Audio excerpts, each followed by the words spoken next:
to kick in, and Conrad, just give me a thumbs up.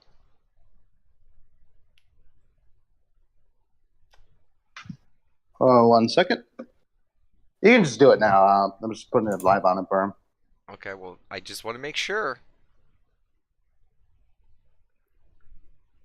Hey, are you live? I'm not seeing you on Twitch right now. Yes. Yeah. All right, well, let's continue then. Go ahead and refresh it. Yep.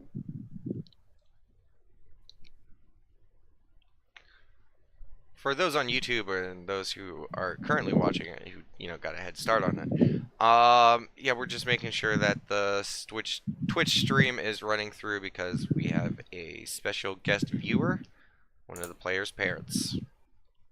I was going to say I haven't had a notification on my phone about Twitch, so I don't think we are live. Of course, the one time that it matters is the one time that we have problems. Yep. Oh, yeah. Is this something's wrong with? Oh, that's Xbox Live. Let me just double check.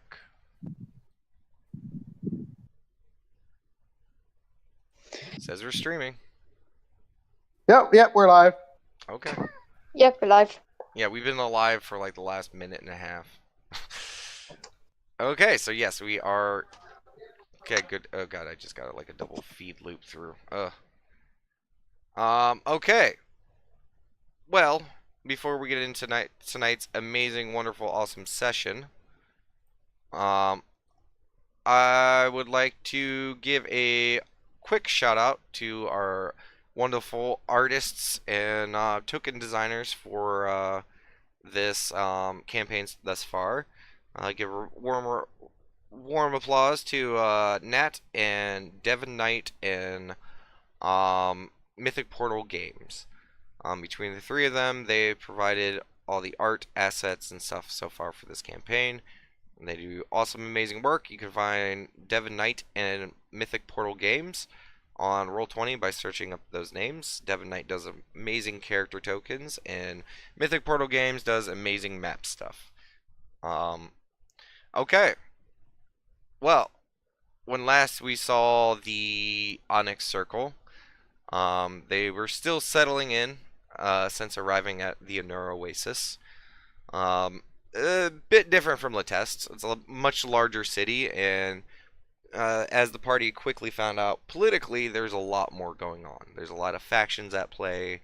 There's a lot of, people to pay attention to on the who's who, both criminally and politically. The party, first was trying to catch up on some leads and stuff like that, and try to get more information.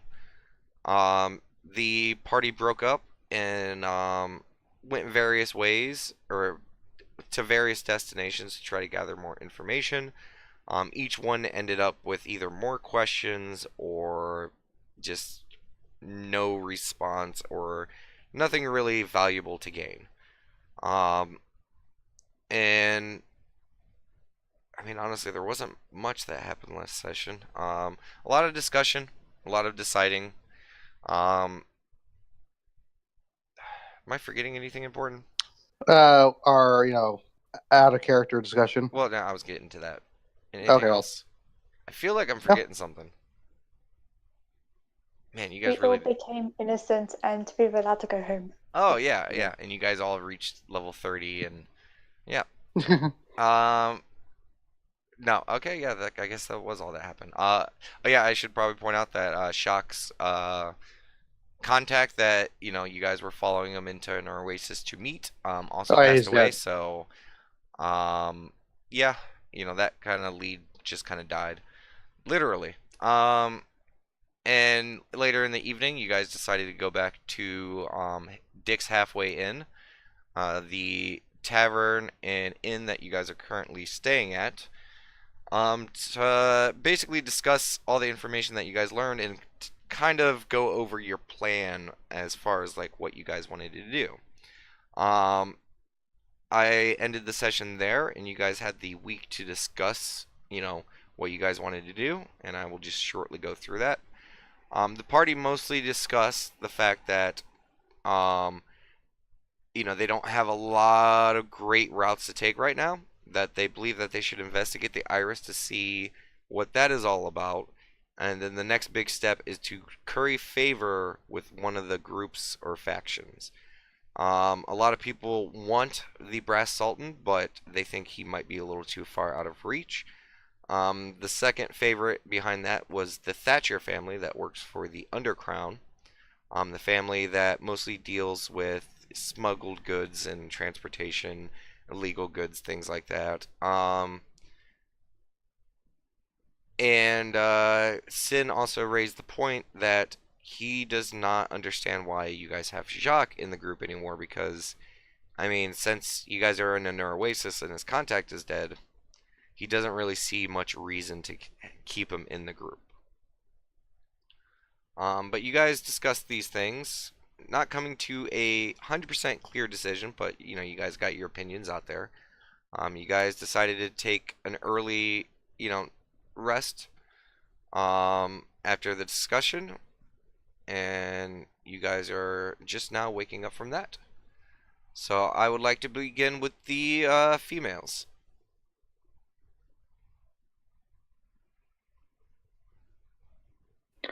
Hurry, Nat. We're here. You guys are waking up. Sorry. That wasn't clear. Is she like awake, or is it more like just got out of meditation kind of awake? Okay. She is just finishing up meditation. Nat, you are waking up. It's actually kind of nice that you guys are, share a room with people. You know, because Maria does not need to sleep. She doesn't really need a bed, which is good because there's only one bed in these rooms.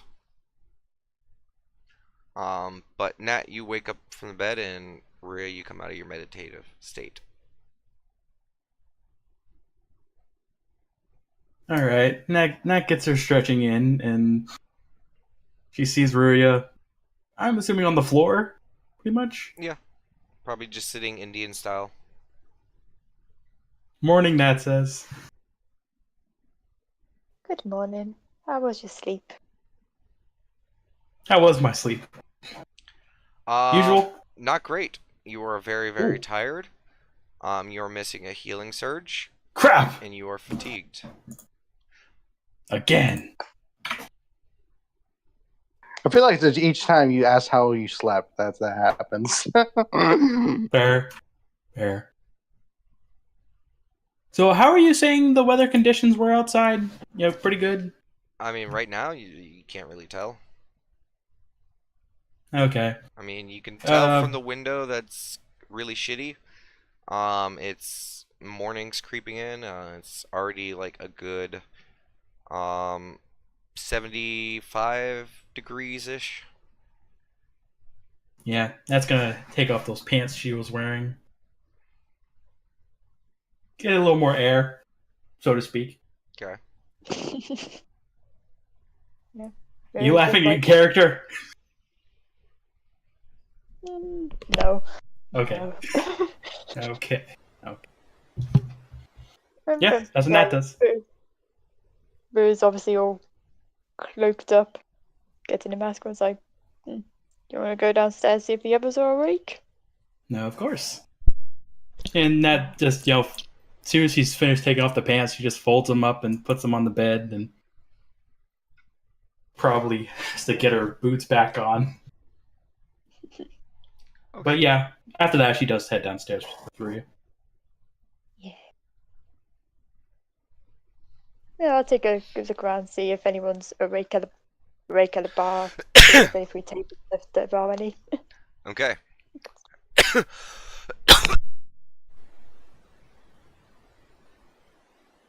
DM is dying. Have fun. All right. Need water.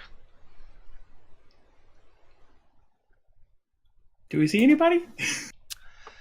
Yeah, sorry. Just give me a second. I had a coughing fit, and I needed some water. You see a guy in the corner with a massive coughing fit.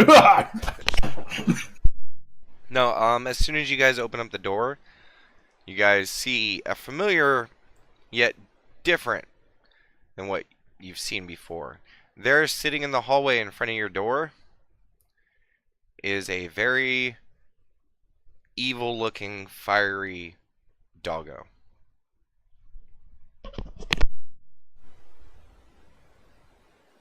I was gonna say, do I Wait know a about minute. this fiery doggo? I 'Cause mean, I know about it. it looks like a hellhound. Yeah, Rose just automatically gonna get in defensive position and kind of pushing that back.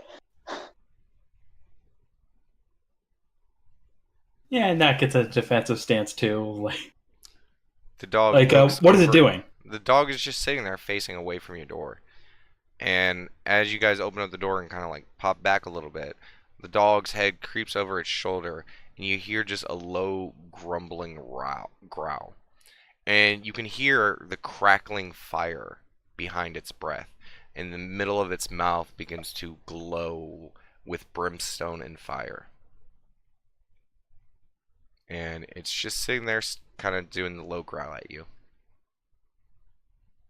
Is it in front of the guy's room? And it's in front of your guys' door.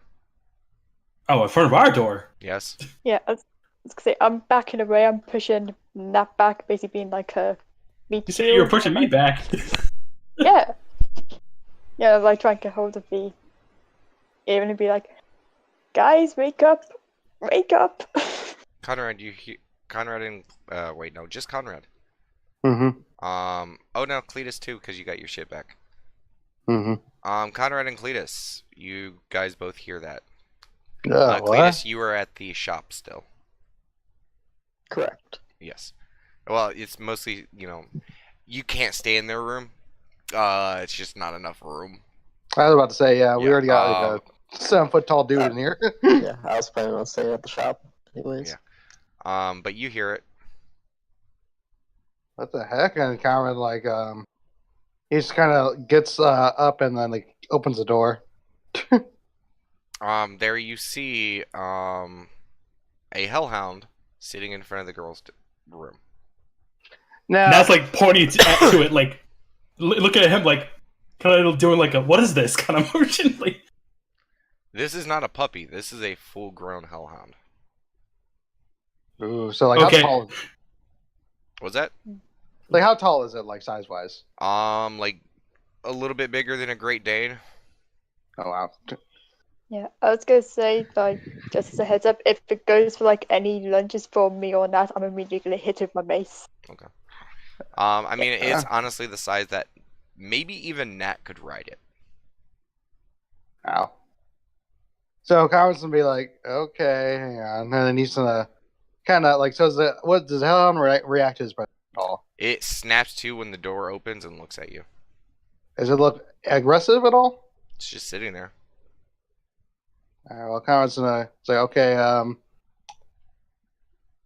maybe just kind of ease your way out, and I'll get my stuff. Damasaries and Sin both like stand up, wiping their eyes, and Sin's like, "What's going on?" There's a hellhound in front of Ruya in that store. Oh yeah, and he snaps his fingers, and the hellhound disappears. Oh my goodness. You gotta let us know when you're doing that Hey. stuff, Sin. Well, I Wait, mean, what?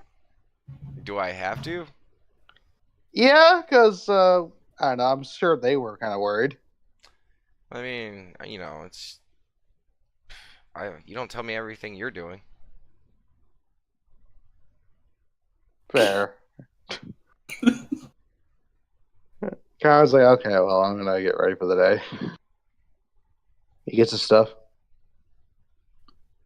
Okay, and So, as you like, guys are like just standing there in the hallway, Sin like turns around to get his stuff ready for the day, and yes, he is butt ass naked. of course, you wouldn't expect and- anything less. And he was like, "Oh yeah, guys, I can do that now." As he just continues to get his stuff ready. So, like, was that real? Are you As like asking he's Sin getting his that? stuff. Yeah. Oh yeah, it was real. Oh wow. And like it was under your control. I mean, yeah, sure. What do you mean by Okay, sure? why are they now sending hellhounds? Was Did that? you realize what hellhounds are, right? Oh yeah. Are you looking inside the room to talk to Sin as well? Yeah. Okay, you're just getting like just a nice mooning from the gnome as he's bent over, currently grabbing his stuff, and he's still butt naked. So you see a nice little pale ham hock just floating in the air, supported by these two You can't fleshy tell legs. because she's wearing a mask, but she is a tiny bit embarrassed. Yeah, Anyway. I know what they are, but I figured, I've been looking into the option C, and this spell was kind of up that alley. I'm trying to study and stuff, so I figured if we're trying to get somewhere, why not, first figure out how to bring things to me. Makes sense. If you're able to do one, you should be able to learn how to do the other way around. And then Conrad continues to get his stuff. He's like, yeah, I got one other one. The other one I'm a little worried about though. Could be useful. Is it kind of like a red button scenario? No, not red button scenario, but this one can be a little testy, cause, well, you'll see. Okay. We might need it today. Conrad sighs. He sighs with like a very noticeable sign of worry on his face. But Sin continues to get ready and he begins to head downstairs. Same with Demissaries. Yeah, Conrad heads Heads downstairs when he's downstairs. ready. Okay. You guys see the normal routine. A whole bunch of drunk people just pass out on tables. Conrad, as you're looking around the site, going down the stairs, you almost slip in some puke. You're like, and you wipe it on this. Have you ever had something on your shoe and you go up to a stair or a step or a curb or something and you just kind of scrape it off? You're kind of doing that on the stairs right now, off in the corner. You're just like, oh. Yeah, but it is pretty dead in here, apart from one very excitable, expecting-looking tavern owner. The bartender, right? It's Dix. Yeah, Dix, yeah. Croner So Dix. you're saying it's him, right? Yes, he is sitting there, looking right at the group, almost expectingly. Oh, morning, Dix. That waves out. Waves. Yeah, he kind of waves back real quick, and he's just sitting there, kind of waiting. He's like, "Oh, so good.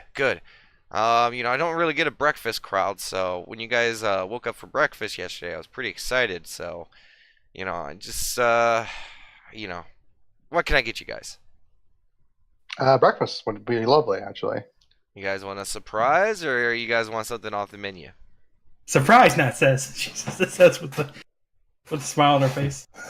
Damus Ares raises his hand. He's like, I'll take the menu. And, he looks a little down, and then he looks at you, Conrad. I'll go with surprise. He smiles again. Sin looks at him. He's like, yeah, give me the surprise. I can fix it with magic. He says the next part under his breath. Only you guys really hear it. Yeah. And I'll take a surprise too. okay. And yeah, so that's everyone. And Dix turns around and he's like, I'll be done in just about a moment. Have a seat. And he turns and disappears into his kitchen. And immediately you hear the clinging and the clanging. Conrad finds a spot to sit at. When he cooks, it sounds more like a battle. It is aggressive. There's grunts. He's throwing shit around. You hear pans clanging. It is a mess. Crab battle. Yeah, Fighting crab. We will pause right there. Cletus, you just got woken up from the earring.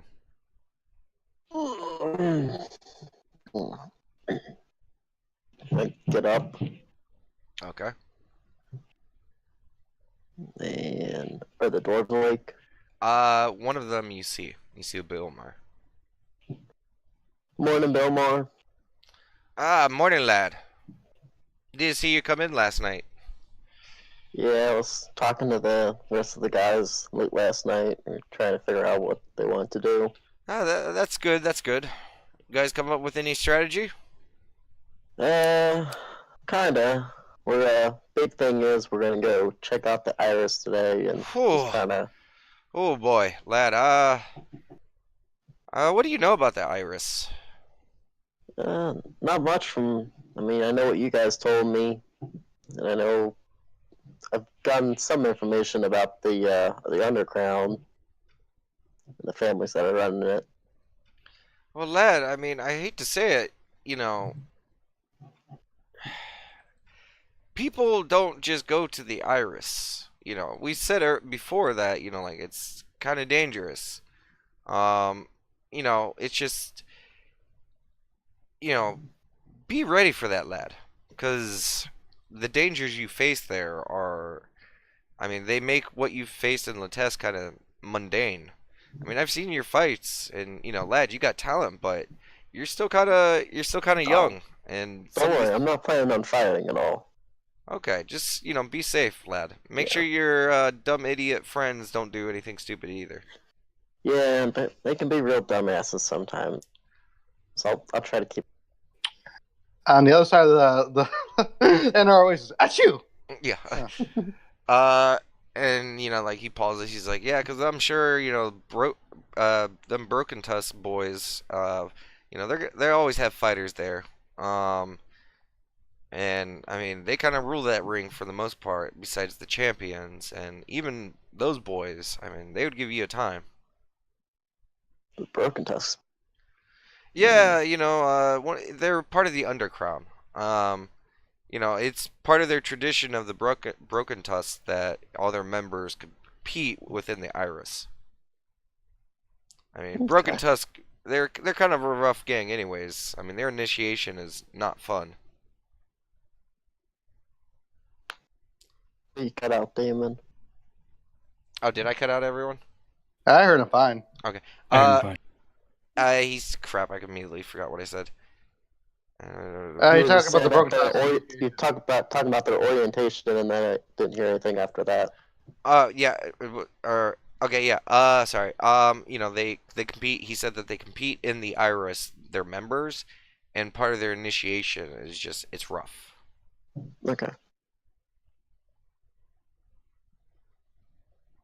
And he pauses and kind of looks at you and he's like, "Lad, I mean, like I've once, I one of my family saw one of their initiations. I mean, they literally will find the person just somewhere on the streets and just beat them. A group of them will just beat them, and if they die, they die."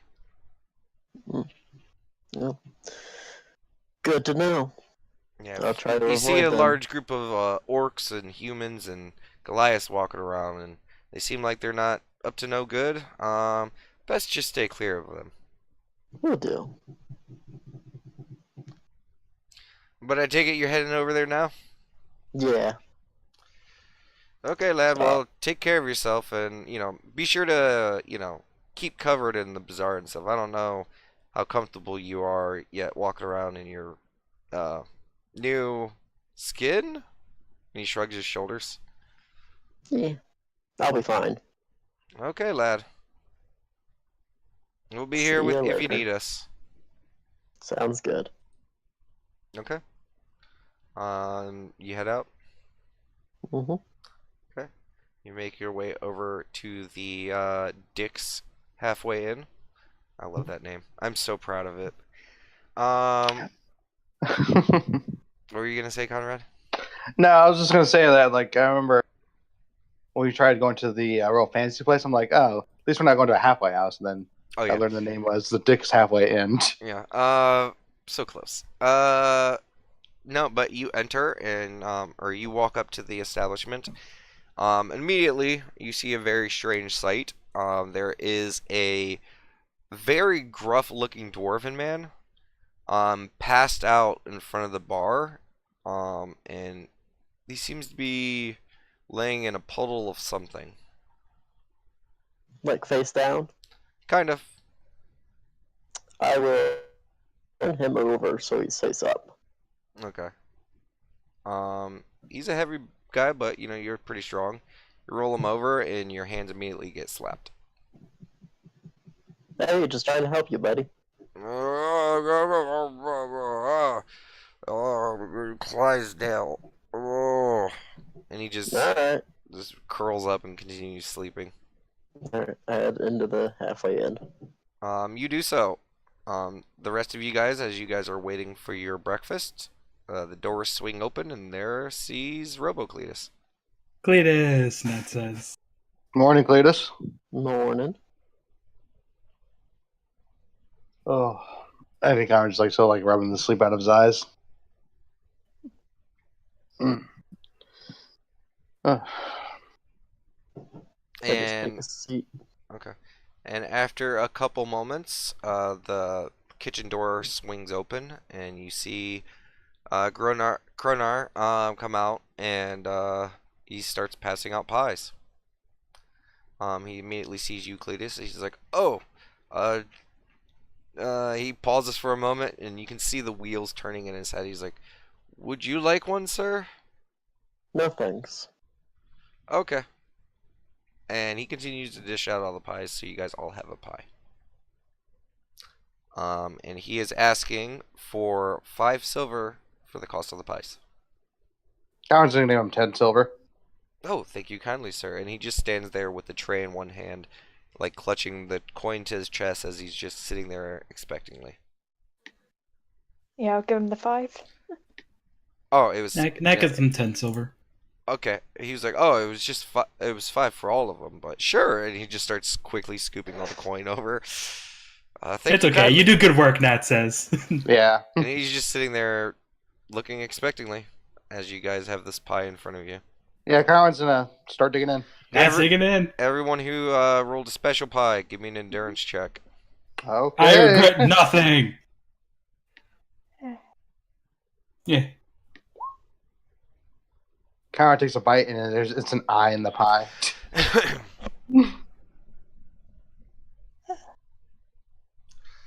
Okay.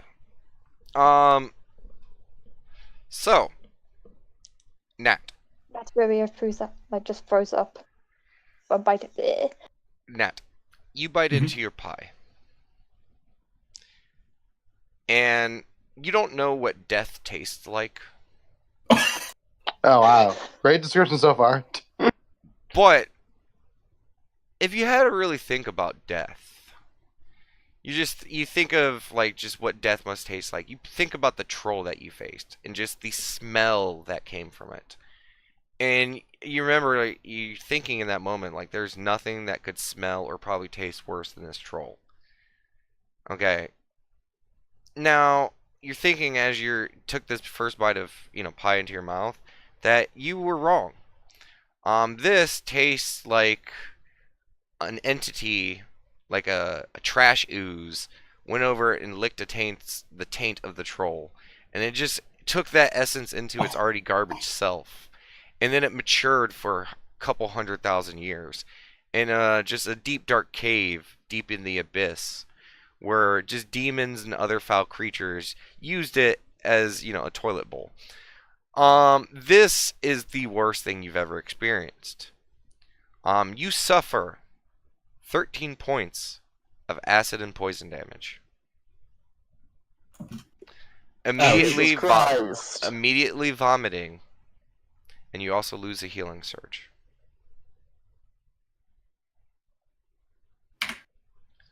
Conrad. It is a lovely pie. A bit bizarre. You even feel like there's hints of peanuts in this, but overall, with the flavor profile that it is, I mean, it's kind of like a pie with the innards of an omelet. It's a little bit oriental flavoring, kind of. It consists of a lot of spices and stuff that's usually atypically in Chinese and Indian food, and the nuts kind of bring it all together. It's actually pretty good. Rhea. This tastes like burnt rubber. Huh. You're not sick, but you immediately the stuff that went into your mouth, you feel the need to put it back out of your mouth. Yeah, I'll just keep the mask on and try and keep as much out as I can. Wait, Like, keep what? I'm using the mask to hide the stuff that I'm trying to hide, that I'm not putting it in my mouth. Okay, where are You you know, the putting it? spitting out. Okay, well, give It's me a like in stealth between check. the mask and my face. Okay, well, give me a Yeah. stealth check. And what are you Oh, sure. doing with the stuff that you're spitting out? You can't just magically make it disappear. Where are you putting it? I don't know, I imagine it's like You in just- between like my mouth and the mask. So you So just it's like have not like touching my chewed taste up buds. pie food just smeared to your face and mask. That's the only idea I can think of, but yes. I mean, Shh. like if it's like that bad, isn't like the smell of it just gonna Yeah, kind of? like you're not really solving the problem. You need to get it away from your face. Nat puts a hand to Yes. her mouth, and with a slight muffle, she's like, "What was in that?" Yeah. Whatever that naturally stuff does. Okay, so where you again? Just give me a location. I mean, you Uh, got your bag you have under the table. Like, where are you trying to put it? I put it like to my side, like on the chair, Okay. like covering up with my cape type thing. Okay. Well, with your stealth check, I'll say you quickly look over and you see like, okay, here goes a spot, and you just start piling it over there. Yeah. Ooh, Jesus. And yeah, Dix actually looks at you, Maria, and kind of frowns. He counted your 20. Damn. Damn, Yeah. yeah. I mean, two Nat nat legit asked, 20 is what the was in it? highest stat wins. Yeah. And he looks over at you, Nat, like just not good whatsoever. Like you already looked rough, now you look even rougher. He's like, then looks over at Conrad, who probably has a smile on his face, like, Yeah, oh, imagine like, that. He's kind of like it's kind of like when you eat as like a very like there's dish. that. It's like that caution, and as soon as like your brain hits, like this is delicious, it goes into that. Oh, this is nice kind of Yeah. look. Yep. Yeah. Nat was asking what was actually in it, because And she's Dix, looking awful. Dix looks at the group and goes, "Well, 1 out of 3 ain't bad. Oh, that one. I mean, and he scratches his head. He's like, what was in that one? I mean, ingredients. I don't like to give away my trade secrets." And he winks at you. Naturally. Okay, that says with a slight squeak. Okay. But you, sir, you like it? It is very good, actually. Yeah, it's kind of like one of those like flavors I wouldn't expect to work well, but it works very well together. Like it's very That's unique. what I was going for. He continues to eat, by the way. Okay, well, enjoy. And he turns and walks away. So is Nat like still covered like in her puke? Because you said she threw up, right? She's not covered in it, but she is. Okay. There's a pile of puke next to the floor now. Oh, okay, so I wasn't sure if it was on the table or something. Nat's visibly shook. Like, I'm just gonna like pan Nat on the shoulder. It's like, do you need some help? I don't know. Like She takes out her she has flask. like shadowed bags under her eyes. She looks actually slightly more gaunt than she normally looks. She looks like she's sick or has had a really bad last couple of days or weeks. She's not looking good. I mean, Can I do like an overall health check to see whether this is just bad quick onset of food poisoning or whether it's like something more? Go ahead and give me a heal check. Yeah.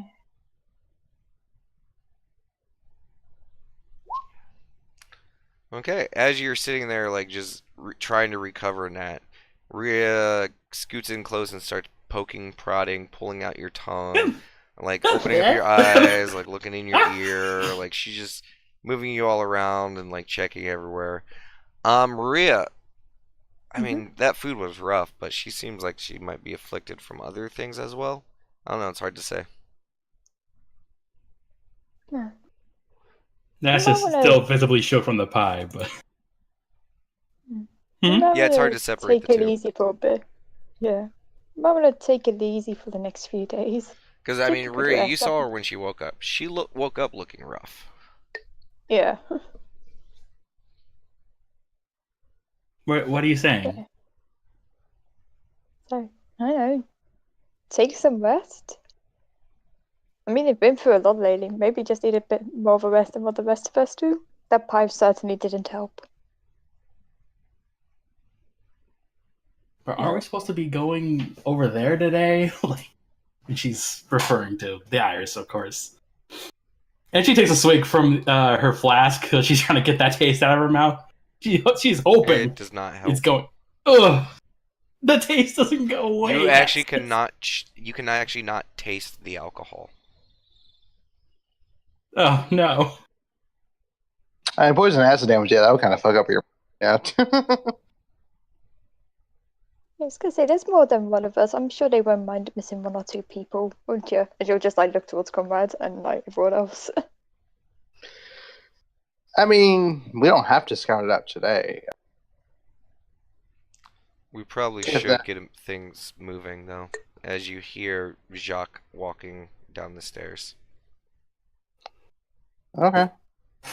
So Shock's like coming downstairs now. Yes, followed by a steel-haired little girl Okay. who And, seems to have aged a little bit, just very subtly.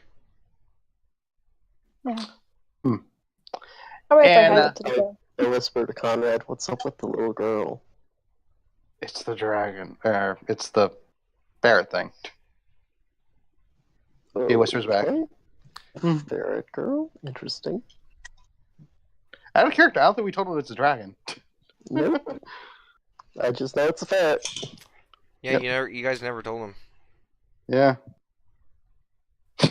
That's a lot of taking in the morning. But actually, wait. I First mean, things you kind of just told him. I mean, Yeah, please, you you're a kinda little told him. confused. It's a ferret dragon girl. But how's the bar looking? Like, you said everyone's like kind of passed out drunk or anything like that, right? So, Yeah.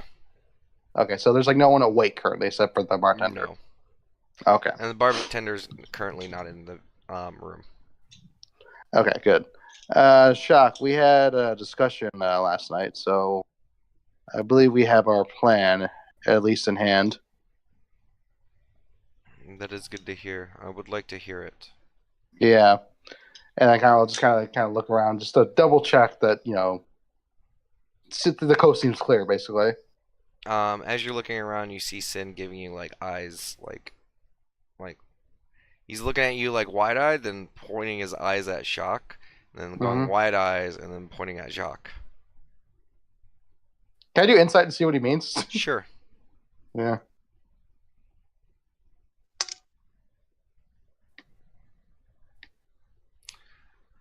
I mean, it's not too difficult, and he's trying to be very overt about it. So, yeah.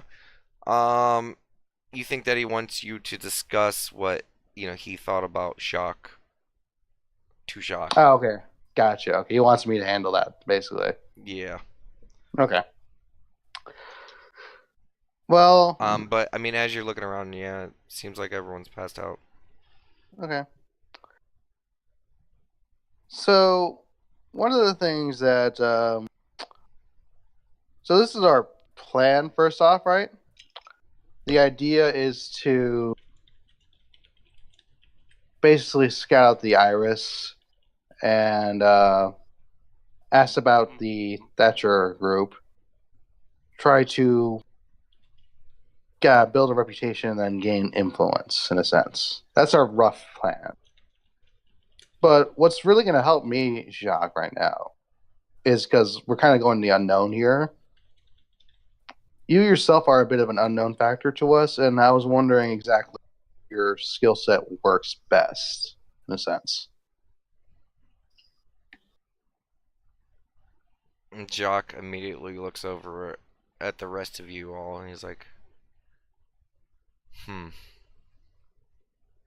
Nat's just staring at the death pie. She's just shaking a little bit. Just rubbing her arm like Or he's just like rubbing Nuts back. Just making sure she's okay. So you want to know what my capabilities are? Yeah, because if we're going to a room of unknowns, I would like to know exactly how we can have you fit into this. Because as of now, like I only know the flying part of things, and I'm not sure how that integrate with our own style. You definitely seem very knowledgeable. That much I know for a fact. The more we know, the more we can plan for. Exactly. And information is, we need that. Well, do not be offended when I admit to you that I will not tell you everything. That's okay. That's understandable. I know you're kind of still a bit wary of us. But to put it bluntly, you could refer to me as an arcane caster. I spent many years studying the arcane arts. Okay. So, like, are you more like Sin here and kind of like point to Sin, or more like Nat? Forgive me, I'm not quite verbose in the arcane myself. He looks over at the table, um, and on some of the most of the tables, there's like a single candle, in the center of them. That's usually lit. Sometimes it's not, and it's just a giant pile of wax at this point because a lot of candles have just been melted repeatedly over time, and it doesn't seem like anyone ever cleans it up. So, but sitting there, you see the candle light, and Jacques holds out his hand and he gestures like almost like a come here motion, and you see the fire go off of the candle and float up towards him. Oh, okay. And like, he just did that naturally. He didn't like He pull did out a not book or anything. incant any words. He did not do anything. He just seemed to will it over. All right. Okay. And interesting. As you can tell, I am of draconic nature. I spent many years studying how to harness that draconic ability that we have, the elemental powers. As you can see, I'm not a very large dragonborn, so to suffice to say, the way I survived was through my other latent draconic abilities, which is that elemental power. Okay. Very similar to what this one does, and he gestures over towards Nat. Mm-hmm. Nat nods like, yeah, I'm short for an elf, so I also do have to have my own ways of defending myself. And she just stares back at the death pie like, ugh. Yes, but from what I've seen, you lack control.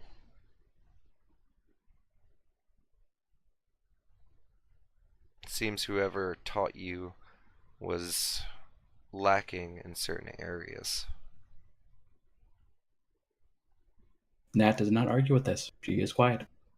Whereas she tends to spout off random power, I am much more controlled in my use. Okay. Does that suffice? On a scale of 1 to 10, Nat being like a 3, what would you say you are?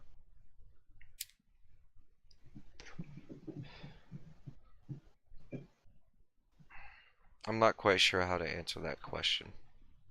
I'm slightly confused as well, actually. Comrade actually. Never mind then. Your answer sufficed for me. A 3? That's Yeah, I was saying that's a kind of pretty strong, at least in my experience. And he kind of like like rubs his ribs, like kind of where the tearing claws hit him the first time. She's strong, yeah, but like Chuck just said, she lacks control. That's why I said 3. Fair enough. That actually does blush when Conrad said that. So then Card said, well, that's actually very helpful to know. So thank you for letting us know that. I'm satisfied with that. So in regards to And our Sin plan, crosses his arms. He's like, I'm not. no, well, what would you want to ask then, Sin? Sin just kind of stares Jacques like straight in the face, and he's like, "Well, I just don't get it. What I've seen so far, you're not that great. I get it, tall, dark, and broody. You probably got a pass, but we all do. Fuck you. Um, Oh, but what really matters is what I've seen so far. And so far, I mean, besides your, that breath that you do, I mean, all you've done is swing a sword, and I hate to say it, even our ranger does that better than you. And I'm supposed to believe that you traveled with Lady Catmera with what you can do.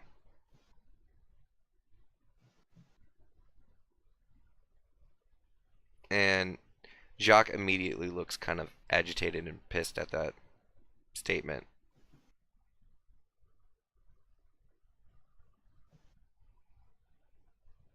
And you hear just a very subtle growl coming from Jacques. Or just like put her head and be like, I'm sure there's a time we'll find out how good, or no offense, how bad your fighting style fits with ours. Everyone has their weaknesses, everyone has their strong points. Hey, Let's just get Shiok, I on have a with the day. question. Wait, what'd you say? I have a question for him. What? There was a group of of goblins near. Did they tell me where they found him? Oh, you were there, weren't you? Yeah, you were there. No. Not when you guys found Jacques. That's what he's talking about. Okay. No, they did not. Okay.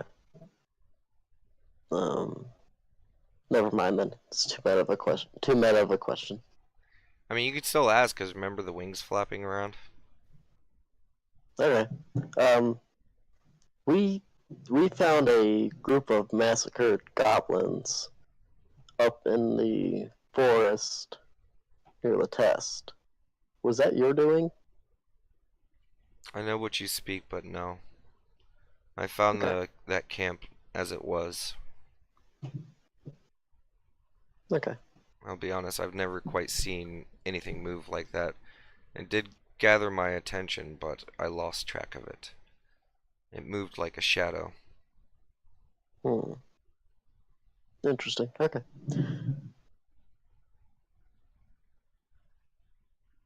Wait, so Conrad's like kind of looks a bit more interested. So, how many times have you seen us or followed us in a sense during our travels? Many times. But not every time? No, there were many times I had to take care of other things. There were a few times I met with Lady Catmera. Hmm. I'm sure you had seen her leave a few times. A couple times, yes. She was coming to see me. Wait. Was it? Were you the one that told her about us killing the Cobalt children? Yes. Okay. And you were the one who, like, did you mainly surveil us from the air? I assume. Usually. Okay.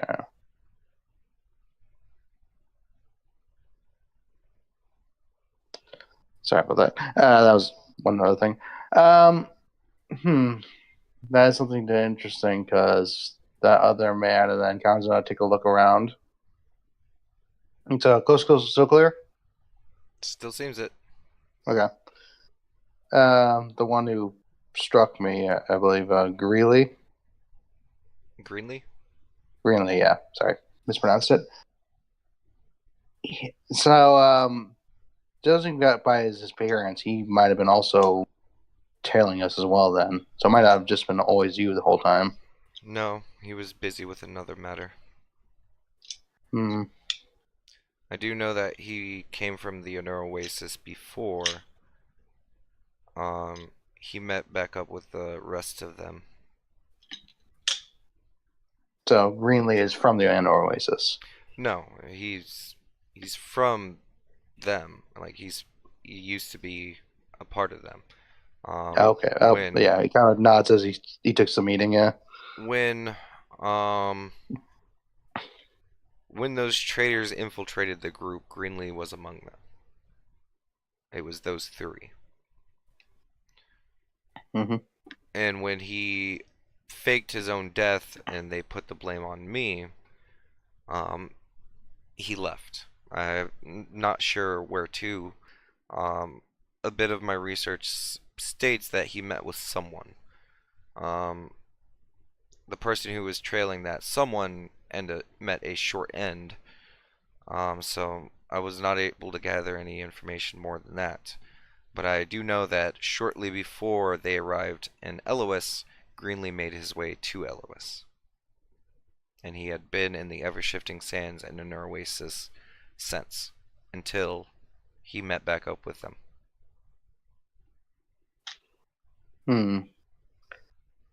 Now, in that group, and I was just gonna just say that so he kind of knows how he just wants to say the name. In that group, is it just those three who are basically, in a sense, acting this way? Like, it's not the rest of the group? The Platinum Band still is a beacon of hope. It does have good members. They've been So these are... using it as a guise for their work. Oh, okay. And what better to have in your pocket than an enemy to what you are? In this case, the traders seem to be in support of the dragons. So what better than to take one of the best dragon killing pieces off the board?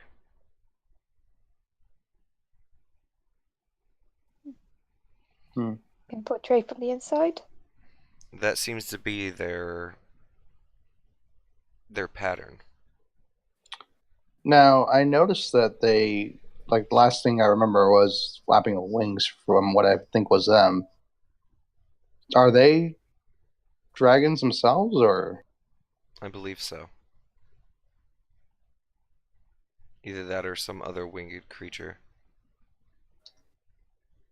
Okay. Whatever they are fast enough to outpace me.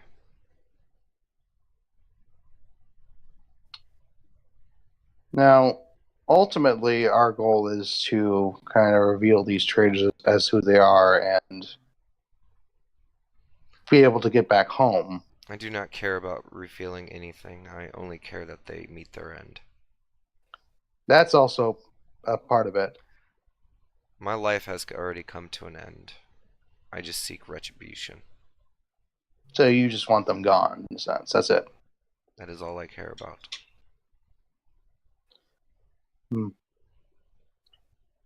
I think at some point, not right now, but since you have expertise in it, we would need training against to kill dragons.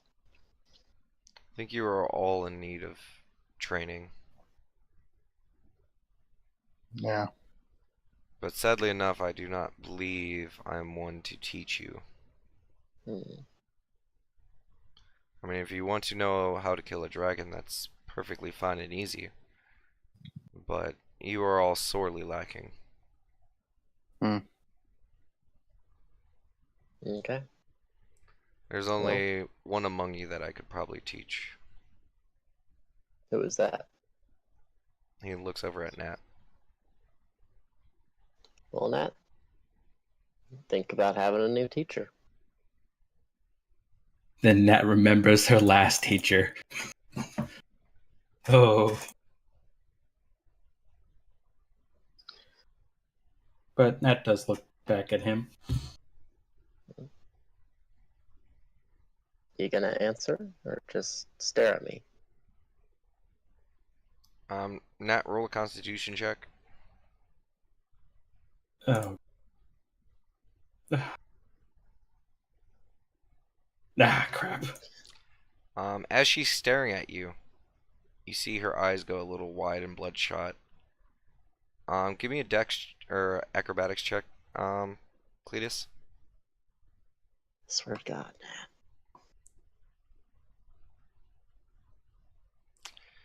Okay. Um, You don't get hit in the face, but you do get covered in puke. That's blah. Blah. Come on, you. I'm taking you back to bed. I'm just like, I'll catch you up, and I'm just picking that up and take you to bed. Anyways, even though we don't know much about your fighting prowess, Sin these snaps his be- fingers and the puke just slides down your body. Thanks, Sin. He's like, I just couldn't stare at that. Sorry. Hey, what I was getting to. And Rui, you said you're taking Nat up to bed? Oh yeah. Nat, do you go with her? Willingly. Not one. You feel tired. You feel weak, and that pie did not help. It's your Come choice, on, though. you. We'll definitely talk about it. Like she's covering her head. Like, we'll definitely talk about that later. She's like covering her mouth. So no more throat tries to get out. Okay. You guys Yep. get up to the room and you lay her down. Nat, do you Yeah. try to go to sleep? If she feels tired and Rue's just throwing her on the bed, she's gonna try. Okay. Yeah. Fall asleep. Just like making that comfy, making sure she's not gonna throw up, like choking her own puke type thing. Just making sure she's comfortable. Okay. It's strange. Like as soon as she goes to sleep, like that kind of like fatigued, kind of like sick look. Her face still looks fucked up. But she immediately it changes and she goes into like a deep smile. She kind of cuddles up with her pillow a little bit. Duh. Anyways, we might not know much about your fighting prowess, Shiok, but if Sin needs a good reason to keep you around, if anything, it could be to help teach Nat to control her magic. I know she has problems with hitting us in the middle of battle. That's you. Well, I cannot guarantee that that would be fixed. I could teach her a level of control. That would be really helpful if you would be willing to do it at some point. Depends on if she is a student worth taking. hmm But what do you think of our plan, Shock? Just like from an outsider's perspective of us like trying to reach the goal we want. Pretty sure he doesn't care, Conrad, as long as he gets his retribution. I mean, I would also like to know if we're on the wrong track. Well, I mean, it is your guys' choice to make. I'm not a part of the Onyx Circle. But since you did ask my opinion, I think you should be cautious in anything you do. Seems like your plan is to get a lay of the land of the Iris and then make a big hoopla to garner attention. And I can tell you that sometimes attention is not the best thing. Yeah, I would vote against making a big hoopla. Oh, not the Iris. I don't believe so. Honestly, it's just about trying to find a way to build our reputation, Okay, well, just to be wanted.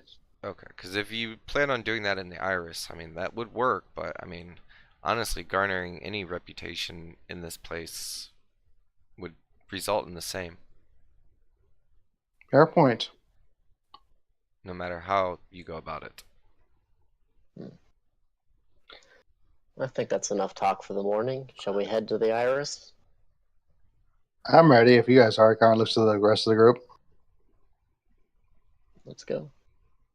And Jacques looks over at the still hair-colored girl, and he says something to her in Draconic, and she kind of crosses her arms and kind of narrows her eyes against, towards him, and then starts walking upstairs. And as that's going on, Sin looks towards you guys and goes, do you guys still want to stop over at Melanodius's? Me and you can stop there later, Sin. I don't think everyone else wants to go there right now. Don't think it's safe for them. I mean, if They we're don't going, think we it's might safe. as well go. Do you think it's safe to visit him, Sin? You spent more time with them than any of us. Sin kind of like just stares at you deadpan. He's like, I don't trust any magic caster. Well, then that's not a good reason to go then. That's why I'm going. All right, let's go then. It's just like he's very defeated at this point. I mean, you don't have to go if you don't want to, but I mean, I hate to say it, we need an inn in this town. Yeah. I only have me so and many Sin- components to go, and I mean, if we need an option C, I mean, from what I've heard, we have 2 places to go to try to get it. the magic shop and the iris are actually in opposite directions. Let's go then to. Well, also, Sin kind of looks around. He's like, it's morning. Do you really think the Iris would be up and about? I was about to say, I don't think so. Let's go to Melanodi's shop first then. Okay. Okay, you guys gather your things. Rhea, are you going with them? I know I'm still upstairs. I keep an eye on now. Okay, so Rhea is not downstairs. No. I can't do the thing. I don't have You the thing. can, yes. I Yeah, the can? earrings. Yeah. I do have It's the a earring. magical item. Hey, All your Rulia, are magical you items coming with us? survived. I say Yeah. with the earring. Okay. Now I'm gonna keep an eye on that, just making sure she's well. Leave it to me. Okay. You guys like sort out what you need to sort out, and we can regroup later. And at this moment, Rhea, you hear a light thud against your door. Just stand up and open it. As you open up the door, you see a steel hair little girl kind of like begin to fall back as you realize that the slumping noise was probably her sitting down and leaning against your door. And she's like, "Oh." Okay, I'll just like catch her so she doesn't like fall completely. She doesn't. You like- But she immediately turns around, narrows her eyes at you, and just kind of scoots over out of the way, and just sits there, kind of knees into her chest, arms crossed, head just like her chin is kind of like on her arms are on her knees, and she's just kind of sitting there. Like stand to the side of the door and kind of like I'm trying to think, gesture my hand movements to say, and I'll say it's like, "Oh, do you want to come in?" She stares at you for a moment, and then just stares back at the wall across from her.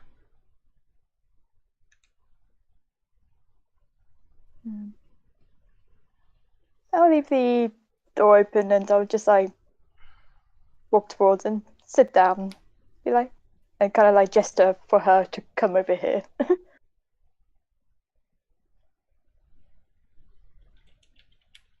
Give me 1 second.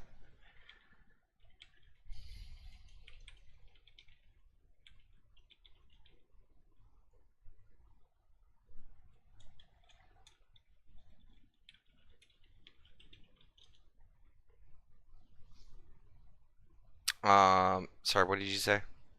I had a question. Oh, that's fine. I'm doing. I was like leaving the door open, but like sitting back in the middle of the room and kind of like Okay. gesturing her to come inside. She just sits there.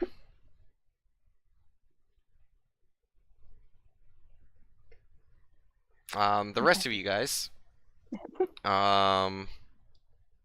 you guys head out. Yep. Okay. You guys enter, and it's still relatively early, but already the town is beginning to move. You're hearing the normal hustle and bustle of the city, and the bazaar starting to pick up. This lower region by the gate, it kind of stinks. This time of day, probably the horse stalls and things like that are probably filled to the brim, and probably not great. But you're starting to get used to it after the second day. It's still a little rough on the nose. So, Cletus, is this shop in the bazaar itself, or is it somewhere else? It's on the outside of the bazaar. Okay, well, let's try to avoid going inside the bazaar. Yeah, you guys can just follow me. I know where it is. Okay. Okay, with Cletus leading, you guys head out. You guys travel across the bazaar, and you guys make your way to this store right over there. On our way, I did want to point out Sherry's Bakery. Okay, you point out Sherry's Bakery. I go, hey guys, there's a really nice lady named Sherry. She works at this place. It's called The Glazed and the Glorious. It's really good. Pointing to that place. Okay. Nice. And then you guys pass the nesting inn, or the resting nest, and then you guys make your way to a very strange stone-looking building. It's almost crooked in some parts, but it seems like a strong wind would blow this over, but yet there it stands. It's really oddly shaped. Construction's weird. It's dilapidated in some areas. It's just weird. But there you are, standing in front of the shop. The door is closed. Sin, you mind taking the lead on this one? Ah, pussy. As he walks up the stairs and just opens up the store, the door to the store. Walk in after him. Okay, Alright, you so, guys enter Sigh, and then I walk in. in. You guys enter, and immediately it's very reminiscent of a familiar shop you were once in. Just things littered all over the place with price tags all over. You guys see magical items, potions. A lot of the potions seem to be behind the counter. It's just all over the place here. Like there are spell components all over the place. There's books stacked various places, and nothing's really in order. It's just kind of all over the place. And there, facing away from you, you see a white lab coat covered individual with a lot of fur and horns. Morning, Melanodius. He turns around, and the rest of you guys, you see Melanodius. Hello, Melanodius. Since I've never seen you before, and I've only met you once, I'm just gonna assume that you know him, and he also doesn't know. Alright, so looks what? confused. Yeah, Okay. you cut off there, didn't you? So since I just met you, and he just came in here knowing my name, and I've never met him, I'm gonna assume you know him, and that he doesn't know. Yep. Kara looks visibly confused, in and out of character. Okay, so, and Melanodius just looks right at you, Conrad, and he's like, I am not whichever one you met, okay? I Okay. don't know you. You don't know me. Do you got it? Can I do an insight to see if he's fucking with me? We're like really hardcore now. Sure.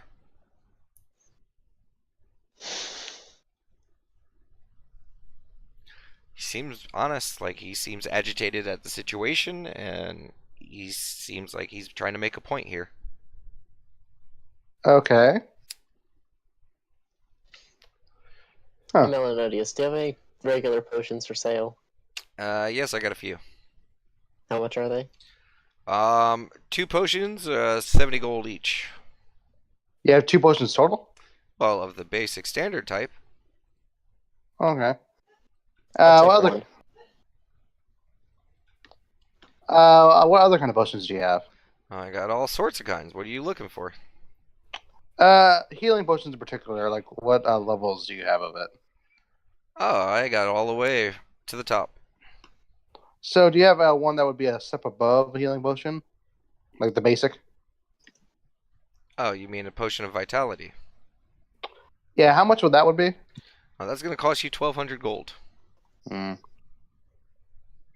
think I'll stick with the basic healing potion if you don't mind. Well, he just bought both of them. I bought one. Yeah, he Oh, bought one. Yeah. okay, so 70 for the other. All right. And as Conrad pays him, he's like, "So, if you don't mind me asking, I don't mean to pry, but is it a family or how does that work exactly? The fact that I know someone who looks like you." Another city. He just kind of stares for a moment. Okay, I'm not a people person. Okay, I don't Okay. like you already. Okay, let's Okay. just get that clear. Once this business is done, I hope to never see you again. But I don't think I'm that lucky. So, why don't you keep it to business? And we'll just leave it at that. How about that?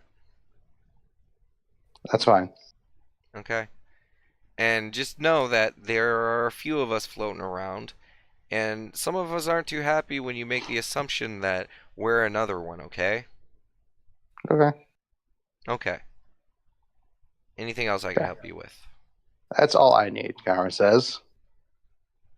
That's Yeah, all I needed he to. seems agitated at the situation, like, and he keeps like giving Cletus like mean looks too. Yeah, Karen's actually giving Cleese a mean look too. Like, But Sin hobbles over. He's like, okay, so back to business, because that's all I care about as well. Also, I think the other one was kind of an asshole that we met. And for the first time, you see a slight smile come across Melanodius's face. So you said you had all kinds of potions, but what kind of potions? Melanodius is like, well, I could brew you up a few different types, but let me show you what I have in stock. And he pulls out a tray. And Sin meticulously starts going through them. And Melanodius has an eyebrow raised as Sin seems to be able to identify them and not ask questions. So he seems pretty happy with not having to deal with people in this current moment. And Sin kind of smiles a little bit. He's like, looks over his shoulders at you guys. He's like, oh man, he has some good ones in here. okay, cool. They're all a little pricey though. And Sin sets the last one down and scratches his chin. And he kind of looks over at you, then looks back at the potions. He's like, this one makes you sneak better. This one will make you faster. This one lets you breathe fire. This one makes someone really, really big. And this one can stave off poison for a long period of time. And this one makes it so that if you're falling, you don't fall. You're cutting off again, Damon. Okay, am I cutting I off to saw- anyone else? No, it's fine with me. Okay, Actually. Cletus, that is No. your end. I can't. Okay, I'll disconnect and reconnect.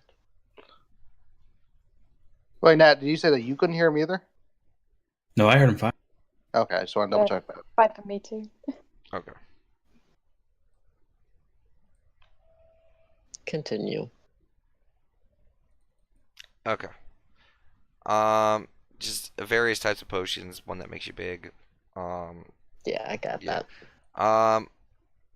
And Sin just kind of looks at you guys like, so did you guys want to grab any of them? I'm good on potions for now. I don't All think- that I had money for. And Sin kind of looks back at the potions and looks back over at you guys, and he's like, can I speak with you guys for a moment? Sure. Yeah, sure. And he kind of nudges you guys away a little bit. He's like, so you guys were talking about going to the Iris, right? Yeah. Mm-hmm. Well, I don't know the rules down there, but I mean that potion that makes someone bigger would really I give was us the thinking of edge. that one actually. With Daemissaries, that seems like it could be really helpful. I mean, with either of the big guys, honestly. But, I mean, well, Karen just kind of looks at Cletus. Will that work on you? Yeah. I mean, if it's a potion that makes people bigger, it makes people bigger. I know, but your Karen just kind of looks at him up and down, like, No. And you hear Oh, Melanodius, another misconception by the ignorant. No, he is a warforged, not a simple machine. They don't act like simple constructs. Forgive my ignorance. He kind of looks at Cletus. I simply do not know. And you see Melanodius like step behind the counter and walk up to Cletus. He's like, Mhm. may I? As he puts his arm out. Go right ahead. And he grabs by your wrist and kind of outstretches your arm a little bit. And then he goes, Inakuto! And with his other hand, he raises it above his head, and you see a giant blade shape extend from his hand of like this arcane energy, and he comes down and just slices your arm. You suffer 15 points worth of damage as he Okay. almost cuts your arm off, and it does hurt. Ow. And as he cuts it, the outer layer, which is mostly stone and metal, kind of interwoven and intermixed to like create this almost kind of like outward appearance. When the blade cuts through, it is a very sharp cut.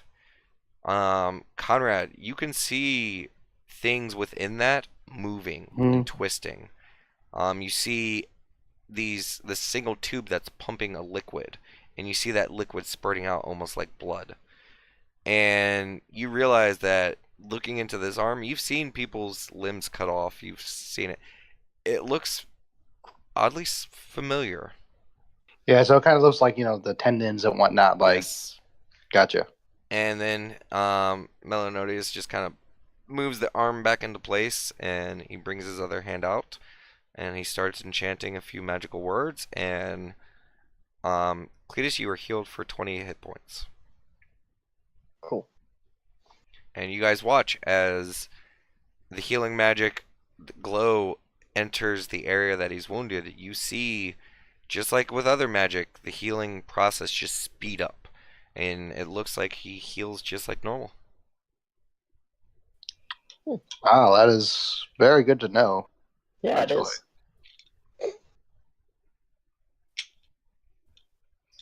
Now, don't get me wrong, and he kind of shows you his arm, and like where the plating on his exterior is, you do see a chip there. Okay. Like he does scar up just like anyone else, but the magic of the Warforged is what makes him so special. So, And then he's like like, the fact. he's like the rune, as he points to his chest and towards his head, kind of like looks up. He said the rune, and where he's pointing, there's no rune. That's what gives the Warforged their spark. Tyron just kind of tilts his head like, huh? Hmm. The The thing that makes me alive. and then Don't he worry looks about it, over Conrad. and he notices that there's no rune. Huh. Well, you're a strange one, aren't you? I'm special. Suddenly I have a certain interest. But anyway, that was actually very nice of you to demonstrate that. So, And he just looks at you, eyes narrowed. He's like, I just don't like ignorance. And he starts traipsing off back towards behind his counter. Thank you, Melanodes. No response. Didn't expect one. Anyways, Yeah. continue, Sin. Well, so it's kind of expensive, but I mean, wouldn't be necessarily a bad thing to have. how much is it exactly? Well, it's 700. I have no gold. It all melted with my old body. I wasn't talking to you, cowman. Moo. I mean, no offense, and I'm already kind of in debt to you for that. So, Kind of rolls his eyes. He's like, well, I guess we'll decide afterwards. We can always pick it up tomorrow if we decide to go that Yeah. route. exactly. Also, Demisary might be able to buy it. He's with us right here. Demisary shrugs his shoulders. He's like, I mean, I guess I could. And Sin's like, fine, I'll take your money. Seems to be not wanting to ask Demissaries for money. Can I do insight on that? I mean, you're not a mind reader. That's true, yeah. That's never mind. I mean, what I told you was kind of like your Yeah, I was about to insight. say that's kind of like the insight. Yeah. But he begrudgingly puts out his hand, and Demissaries starts putting one stack of coin. Sin looks at it, looks back at him. He's like, "No, just keep coming." And then he puts another stack in his hand, and Sin's like, and just he keeps doing it, just one and then another. then another, then another, and another, and you're just watching it because they're different stacks. Some are 50, some are 100, some are 20. Like there's different stack sizes, and he's just putting them in Sin's hand. And then he gets to about, like 500, and Sin's like puts his hand up. He's like, okay, that's enough. And Daemisarius puts his coin purse back to his belt, and Sin reaches in his coin purse, grabs out some coin, puts it into the pile, and hands over the gold onto the counter. And Melanodius reaches in, grabs the potion, and hands it to Sin. And Sin puts it in his pocket.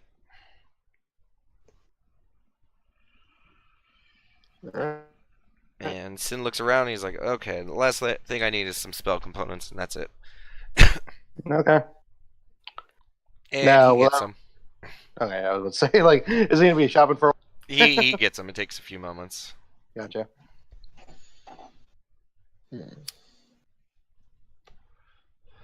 But Sin finishes. He's like, okay, I'm finished here. All right. I think we're good to go then. So, do you want to head back and check on Ruya and Nat? Unless you guys want to. Yeah. At this point, it's maybe been like 45 minutes. Yeah, that's what I'm saying. Like, it's still morning, so like, It's like 45 minutes, maybe an hour since you guys just left. Yeah. Let's go there. I think we should go to the Frock and Lace, which is the clothing store, and get like cloaks and stuff, so we're not really recognized.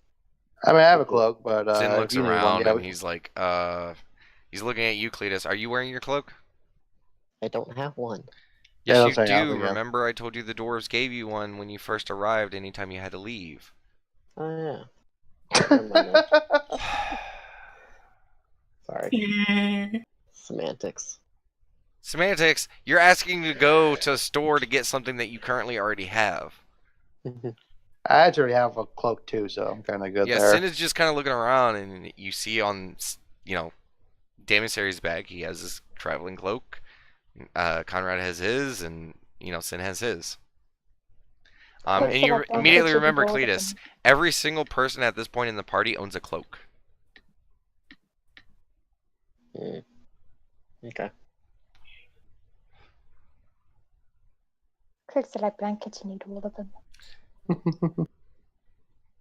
And some of your party members actually have more than one. The overcoat. Alright, let's just head to the Iris. So you Well, guys, no, I wanted to check on Ruya and Nat because it's still pretty early for the Iris, I'd imagine.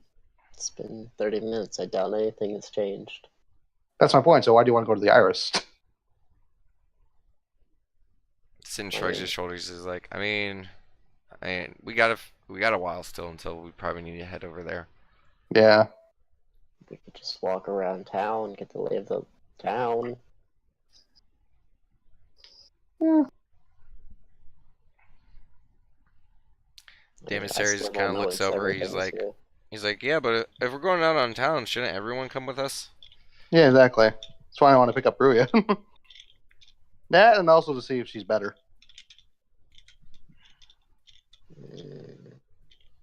You could just use the earring and ask. So are we just going to wait here until they come over? I don't know. Let's just go there. Come on. Howard just heads out the stop. Okay. It's just funny because either way, you guys would have to wait 45 minutes. Yeah, I know. it's that one. Okay, so you guys start heading back to Dick's. You guys get over there. Cletus, the guy who was passed out, is no longer there. You guys enter into the establishment. And you enter, and there are a few less people who are passed out. But there are a few that are still pretty fucked up and still passed out. There's one guy in the far corner who's sitting up, but he seems to be in a daze. But you guys enter the establishment. Sorry. That was it. Howard's going to head upstairs. Okay. What is everyone else doing? I'm just gonna sit down at a table. Okay. The others follow you. Just sit down. Conrad, you get up to this floor that your room is on, and you see the steel-haired colored girl just sitting in front of the girl's room. And you kind of cautiously approach and look around, and the door is slightly ajar. Kara just kind of cautiously approaches even more, and like is the door. He kind of looks, peers in. You look in and see Ruya. Ruya, you see Conrad. Hello. And you Right. just see like we're just like keeping like just checking out. I don't know, make sure she's breathing, not choking on and puking, all that good stuff. She's just currently How's that sleeping. doing? She looks at peaceful and at rest. One would almost say happy. All right. Well, we got some potions. Two things. One, apparently Cletus heals normally, which was a bit surprising to hear. So your magic Yes. and potions will work on normally. That's good. One less thing to worry about. Also, Melanodius isn't Melanodius, but he is. Kara's like, I'm not sure how that happens, but just don't ask questions about it. He got really angry when I told you. you're not there. Julie knows I it. know. You're not there. Julie knows it. And we got some time to kill. So, how long do you think now we'll need to recover? To be honest, I don't know. It's weird. You know how rugged and say downtrodden she was when she was awakened downstairs. Yeah, Went to bed and slept like a babe, pretty much. that is Did you? weird. Yeah. Like Listen. I have, sorry, Hmm? I have No. noticed that like at certain times that she has these spells of just like it looks like she had bad sleep and she kind of looks almost ill. It's happened before. How many It has times? happened before, probably 2 or 3 times by now. But it seems kind of And random, and I checked her out sometimes myself, and I don't know what afflicts her. and the symptoms are always the same, or do they vary? Generally the same. Yeah, she looks very tired, very downtrodden. She's very fatigued for what seems looks like no reason. When did this first start happening? Karen kind of thinks about it. It was kind of like a little bit shortly when we got into Elois, I think. It's kind of happened randomly since, at least to my knowledge.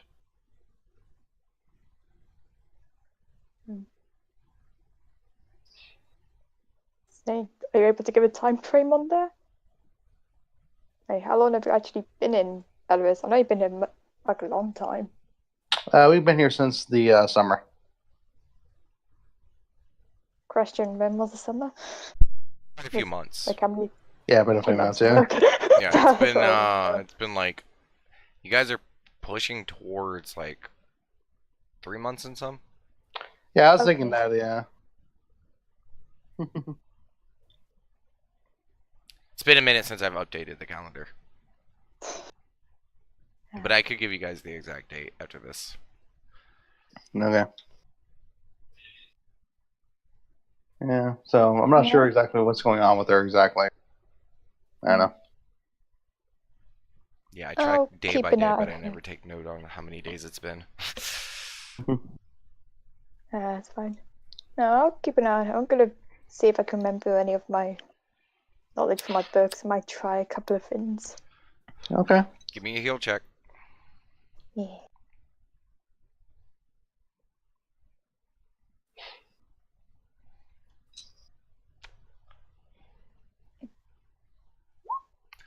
Okay. I'm rolling so low on these. You honestly don't think there's much more you can do for her than just letting her rest. Yeah. You being here is not going to really help or hurt her. I mean, she seems to be resting perfectly fine. Hey, that's all she needs.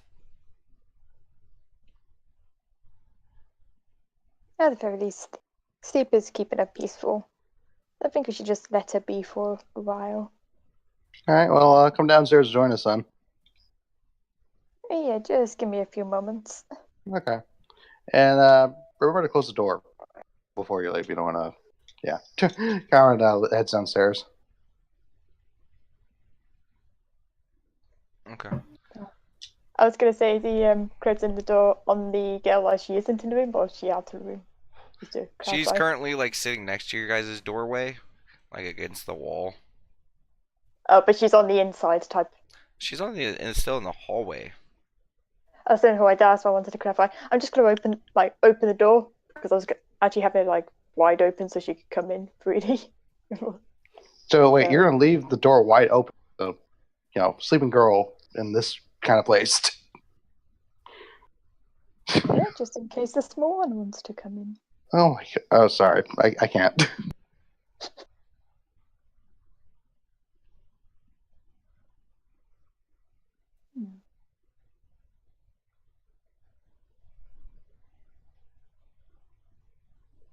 Yeah, so and she'll just like look over to go like, "Do you mind watching my friend?" And she'll just like point to the girl and then pointing that and then point to her own eyes, trying to convey what She she's is trying to say. not paying any attention to you whatsoever. She's currently just staring off.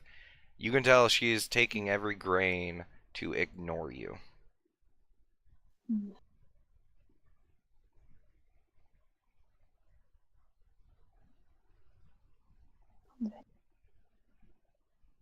I say, can I get like rip a piece of paper out of my book, make a paper airplane, and just like throw it lightly at her to get her attention? Okay. Paper airplanes are something that have been discovered, made. I mean, are they paper airplanes? I mean, would you know? Is that like knowledge of the world? I don't know. I Go think like ahead a and give me an paper intelligence arrow. check. Paper plane Inception. Or like a small piece of paper, like in a ball type thing. I mean, you could do a Equivalent ball of- easily. Yeah, some like a small paper object I can just Sure. use to throw it. Yeah, Just give me a general dex check. that is not any better. You want to throw it. Okay. Yep. Luckily, you don't hit her. It just goes past her face and just kind of lands on the floor. A couple, rests. She is actively ignoring you.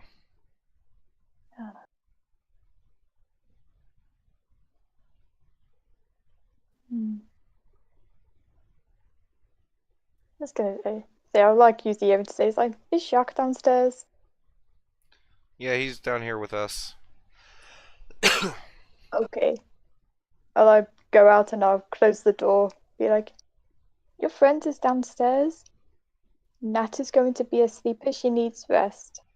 So I'll be back.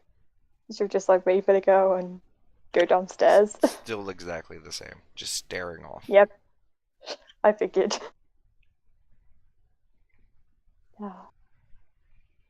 Yeah, but no, she'll head downstairs. Okay. You say that and immediately you head downstairs, and it looks like Sin is about ready to go to say something. And he looks over at the stairs and is like, oh, I guess she can just tell you.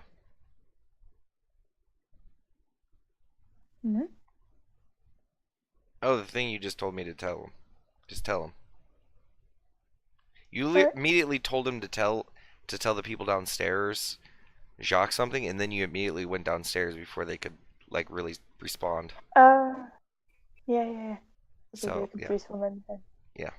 No, it's like, yeah, Nat just needs plenty of rest as far as I can tell. She seems to be having a good sleep, so we'll just leave her be for a few moments. The young girl's just sitting in the hallway. I tried talking to her, letting her come into the room, but she's just staring off into the hallway. I don't know if that's what you told her to do. She is fine where she is at. I gave her instruction. Okay then. Just like awkwardly sits down.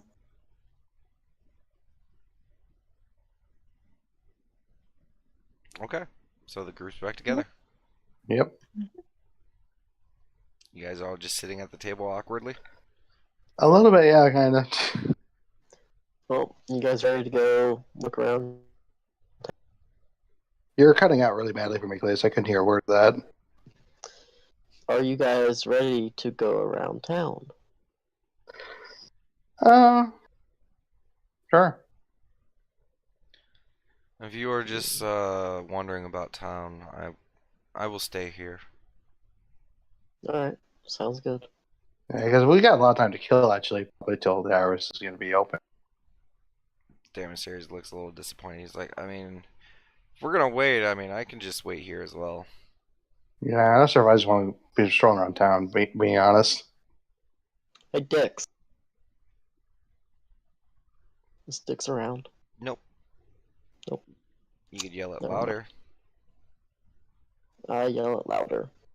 Okay, a couple patrons are like, "Ugh," as you yell Dix, and the kitchen door opens and is like, yeah.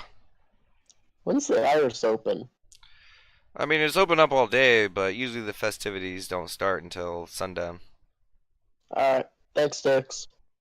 He nods and disappears back into the kitchen. Alright, And let's go, guys. you swear you hear a sound that's almost like a table saw coming from the kitchen. Yeah. Oh. Let's go. Yes. Out of curiosity, do you know if there's any bookshops available?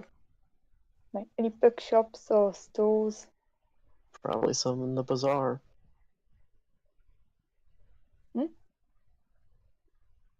I said probably some in the bazaar. Okay, so who's going? I'm going. Rhea.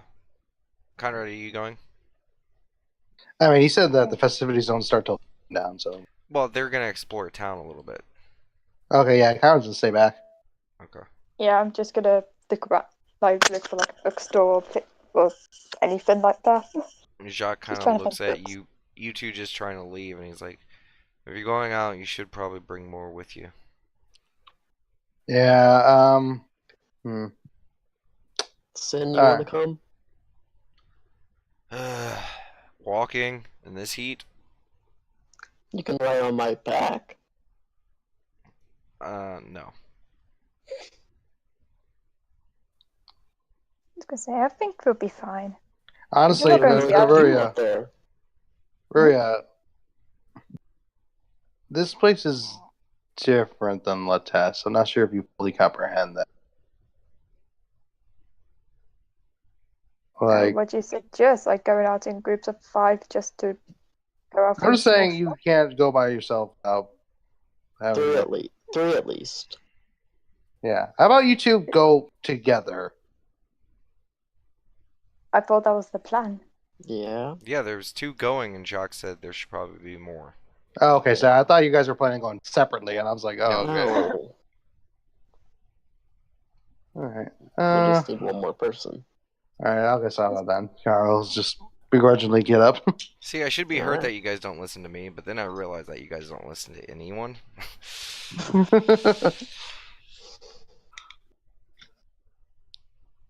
All right, Connor gets up. Okay, so you're going as well? Yep. Okay. Well, you three, as you guys are, coming in, just give me 1 second.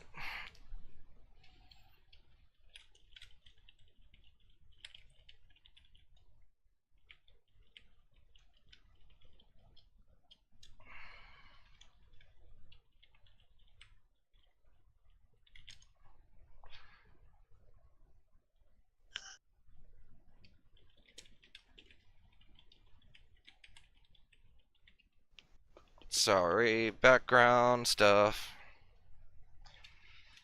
You're good.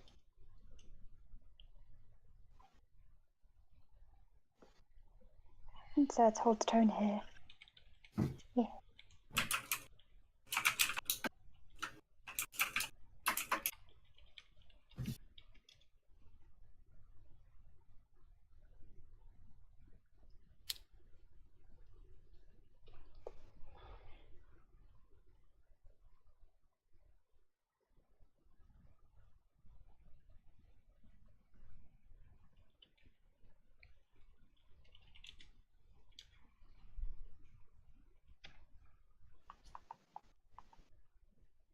So how's everyone's day? Yeah, it's alright. You ask this as you guys are leaving the Dixes. At Of this course. at this part, it is starting to get a little bit more rambunctious outside. More of the stalls have been opened. Where do you guys go? The bazaar is probably the best place to start first, considering it's right next to us. Okay, which Just look place? for a place The that bazaar. sells books. Yeah. Yeah. Okay. We're looking for a shop that spells. So would that be like Which one Streetwise? first? Yeah, the Books. bookshop. Bookshop first. Okay, so give me a streetwise check. One Yeah. person. Okay. Which of us is trained streetwise? Just I'll do it. okay. Okay, Cletus. There you It go. takes you about like 5 or 10 minutes to talk to a few different people, and a lot of people are like giving you different answers, and then eventually you get pointed out to some guy who's a regular over around one of the restaurants next to the bazaar. And you go over there and you talk to him for a moment. He's always outside having a coffee. You talk to him for a moment. He's a big book fanatic, and like it takes you a while to get cut through like the lace of the conversation because he constantly wants to bring up books and stuff like that. But he points you in the direction of. Gotta pull up my notes. New stores.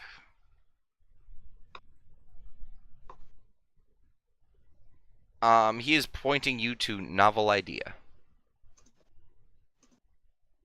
That's an excellent bookstore name. I try to be good with my naming. Yeah, it's actually pretty good, actually. And it is located here in this building on the north side. Okay. I was gonna say I actually I can't see relay any the information to Conrad and Mia, and then head down. Oh, I mean, I'm sure they followed you the whole time. I was gonna say, am I supposed to be seeing the map because I don't see a map? You don't see a map? Oh, No. nah, I know what the problem is. I don't know where I am. Remember I updated people's tokens? I bet you I forgot Yeah. to do something. Yep, I forgot to do something. You can see it now, can't you? I can. Where's the bookstore? Okay, just give me 1 second because I gotta change the token where that came from so that all your tokens are good. So I don't forget it later.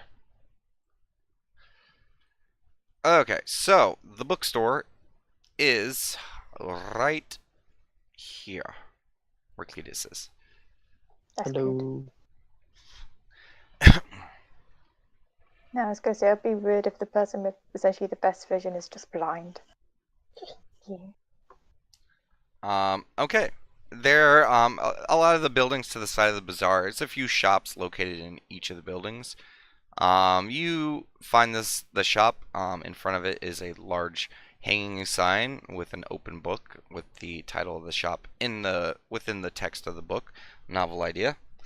You guys enter the shop, which has windows, but you can't see inside because all of the windows have been blocked by books. But you enter into the establishment, and there you see a massive, just open room with shelf beyond shelf, stack beyond stack of just books. Probably the most books either of you or any of you have ever seen. I was gonna say, Beauty and the Beast. I don't know if you guys actually watched the Yes. movie. When Yes. Belle gets introduced to the big library and she just has a massive That wide eyes, like, joygasm? oh my god, I'm Yeah. in heaven. Yes. Um, Movie's got that face by now. but it's under a mask, so no one can see it. Yeah. Yeah. We would not know. All these facial Might just expressions be you will never see. Mm. Here for her happiness. And standing in one corner, a robed individual, is currently talking to a elven fellow. You see a rather, average size golden scaled dragonborn. And as soon as you guys enter, he turns over his shoulder, says something to the person he's talking to, and turns and starts walking towards you. Ah, wonderful. Welcome to Novel Idea. I am Marcius. Any assistance you require, just ask me. And you see this Dragonborn. Dragonborns, their eyes vary depending on what type they are and stuff like that. You've seen some Dragonborn with rather large eyes. And overall, Dragonborns, they tend to have pretty big eyes. I mean, there are certain types that they're kind of more beadier. But he has large eyes. And what's worse is he has a set of large glasses that rests on the bridge of his snout that are like just Coke bottle glasses. So his already large eyes are enhanced by these oversized, almost comedic glasses. And you just see in these glasses just these gigantic, almost humorous Dragonborn eyes.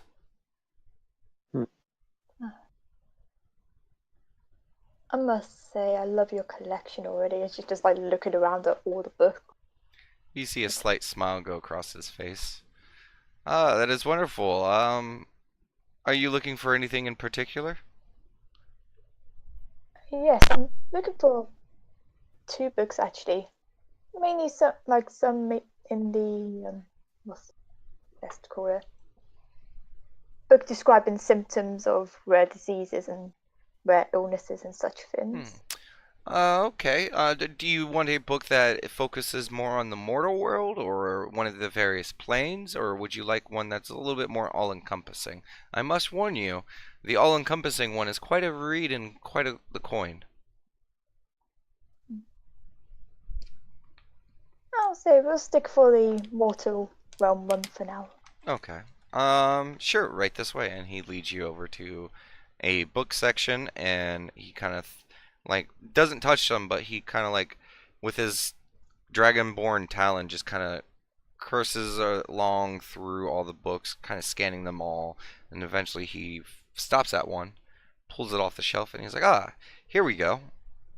Um, The Curious Touch by Melgen Fargroth. This is quite a good read." And he shows you the book.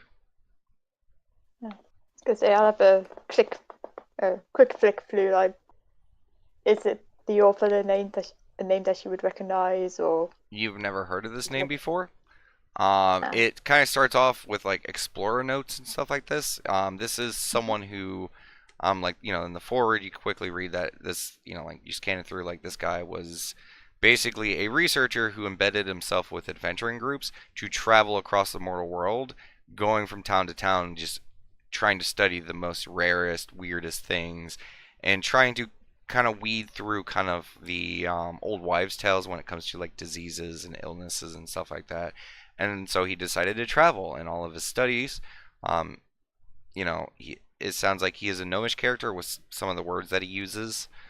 And is the book makes it sound like he did a quite a bit of journeying in research into this, at least like 50 years worth. Like the whole bottom part of the foreword is just him extolling how amazing he is for doing this. But you flip through and it's all in alphabetical order.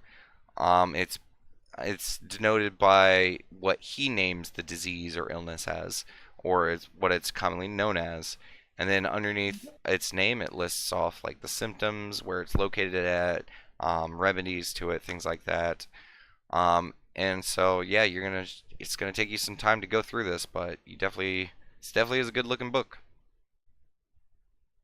I was gonna say, and how much would this book be? Oh, this one right here, this would be 75 gold. That's good. This looks like a brilliant bit of read. Hopefully, it should help me with my research at a moment. Wonderful. And should I have it wrapped for you? No, that's okay. I'll be reading it straight away. Okay. As for the second book, there's probably a bit more specialized. Do you have anything on the Shadow Realm at all? The Shadowfell. Shadowfell, yes, that's what I mean. I mean, I have various works on this subject. I mean, ranging from informational to, and he kind of like leans in kind of close to you, and he's like, the more sultry performances. And you have no idea what he's talking about. Yeah, I figured. Yeah. So let's go with informational for now. I want to get my facts. Are you sure? A young girl like yourself probably needs entertainment. And we did just get a new one on the subject, not too long ago. I believe the series is called Dusk. It is a wonderful romance novel about a certain vampire meeting a mortal woman. Get out of here, Damon. Damn it, damn it.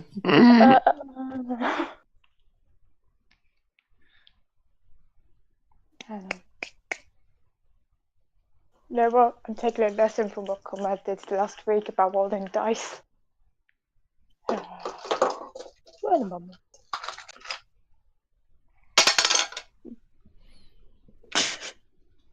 I Right. rolled a 1, so yes. Okay.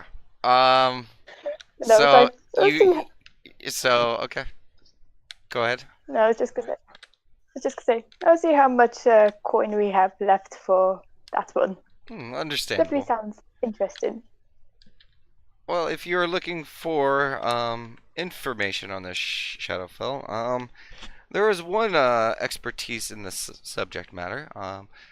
Galnarth, the Brave, as he colloquially likes to refer to himself as, but I just call him the Braggart, as he moves over towards like a book stand, and he again skims through them all, grabs the book. He says, even though he's a braggart, the information in here is quite useful, and he hands you the book. Yeah, I'll have a click through, just see the quality of the information and such things. Honestly, the book that he just gave you is pretty comparable to what you already know. Okay, so nothing all that special. Not really.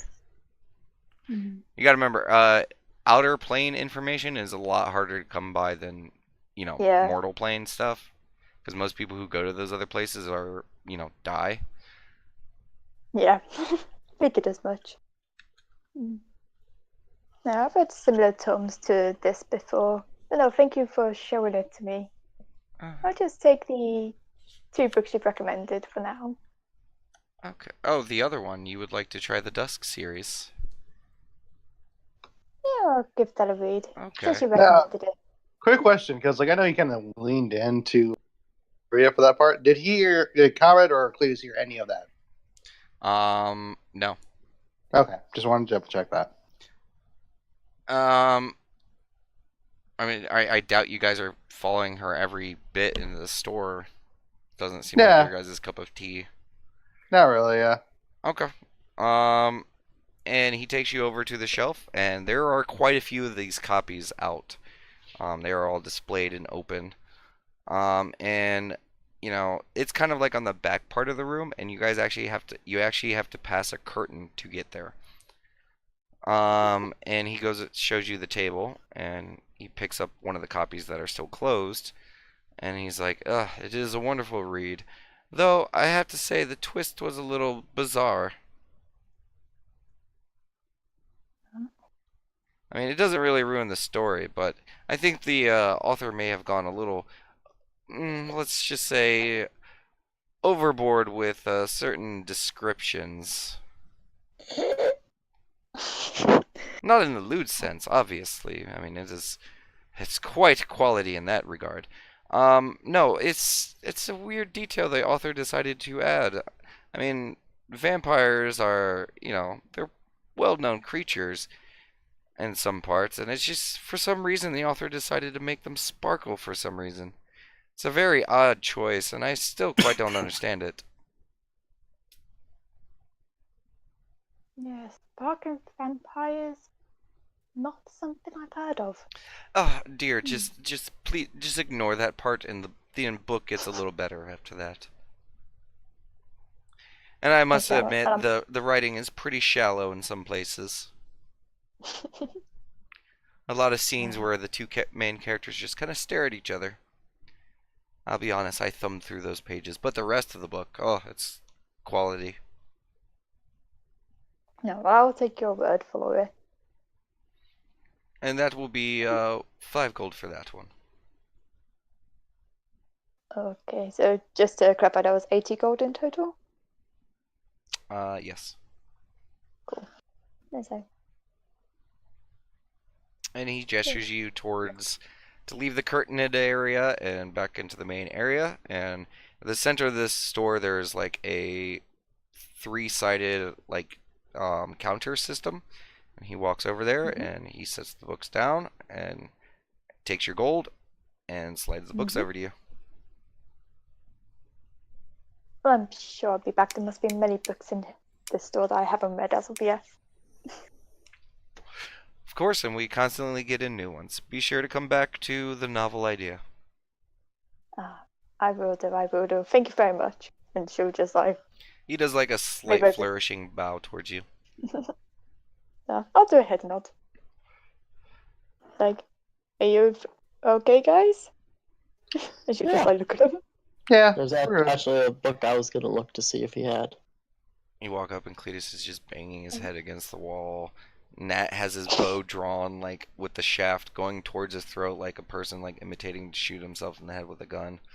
When did Nat. become a royal Yeah, no, when Nat character? get here. Wait, did I say Nat? I meant Conrad. You did. Conrad. I was actually gonna say Conrad's like more trying to figure. Okay. I didn't hear any of that. Nat turned into Matt again. I did not hear that, Conrad. Oh, did that come out? Yeah. Can you guys hear me? No. Yeah, good. You're good. I just need to repeat it. I was just saying, like, instead of like him trying to aim himself with the bow, he's probably like trying to figure out, like, okay, can I hook the bow on top here and just kind of use it as a noose, kind of like. Like, how hard would I have to fall on my sword to cut off my own head? Yeah. No, Cletus, you wanted to look for a book? Yeah. I want to, Marcus, do you happen to have a book about the history of the Honora Oasis? I mean, he kind of like turns around and like looks around his store. I mean, nothing. I mean, you're talking historical?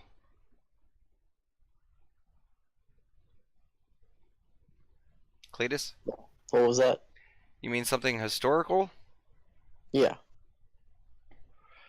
I mean, nothing really a Oasis specifically. Okay. Thank you, though. Most people don't really find it quite an interesting topic to study. You know, since they live here. Fair enough. Thank you.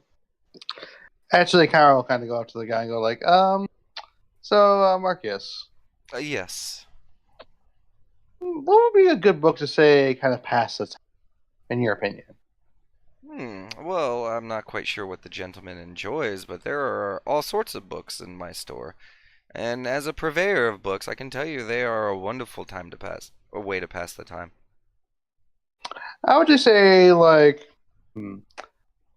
something that's kind of engaging. Also, like I'm not gonna wrap myself in it too much. You know what I mean? Well, are you looking for just fantasy? Are you looking for romance? Are you looking for informational? What are you looking for? He kind of leans in romance. Follow me, sir. And he takes you back to the same curtained area that he took Yeah. Maria. And he gestures to all the shelves in that area. He's like, I mean, we basically have the lot of them. Well, what piques your interest, good sir? Actually, can I do something like that? Like, can I do a perception check to see what would pique Conrad's interest?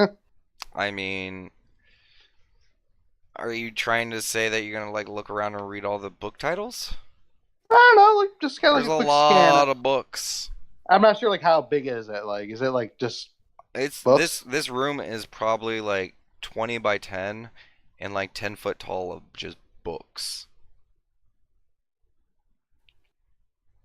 Okay, Conrad will just say something in the more traditional romantic sense, I would say.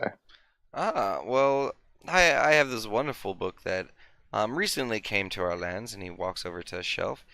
Apparently, it's very popular in a faraway region. But this one is called Tusk Love. Yeah, let me write that down. Tusk Love, okay. There's a wonderful story about a half-orc gentleman and his long and lost and regained love. Hmm. It is a wonderful tale of piracy and romance. Definitely sounds interesting. It is pretty popular so far. It's one of our more popular titles as of late. If you don't mind, may I?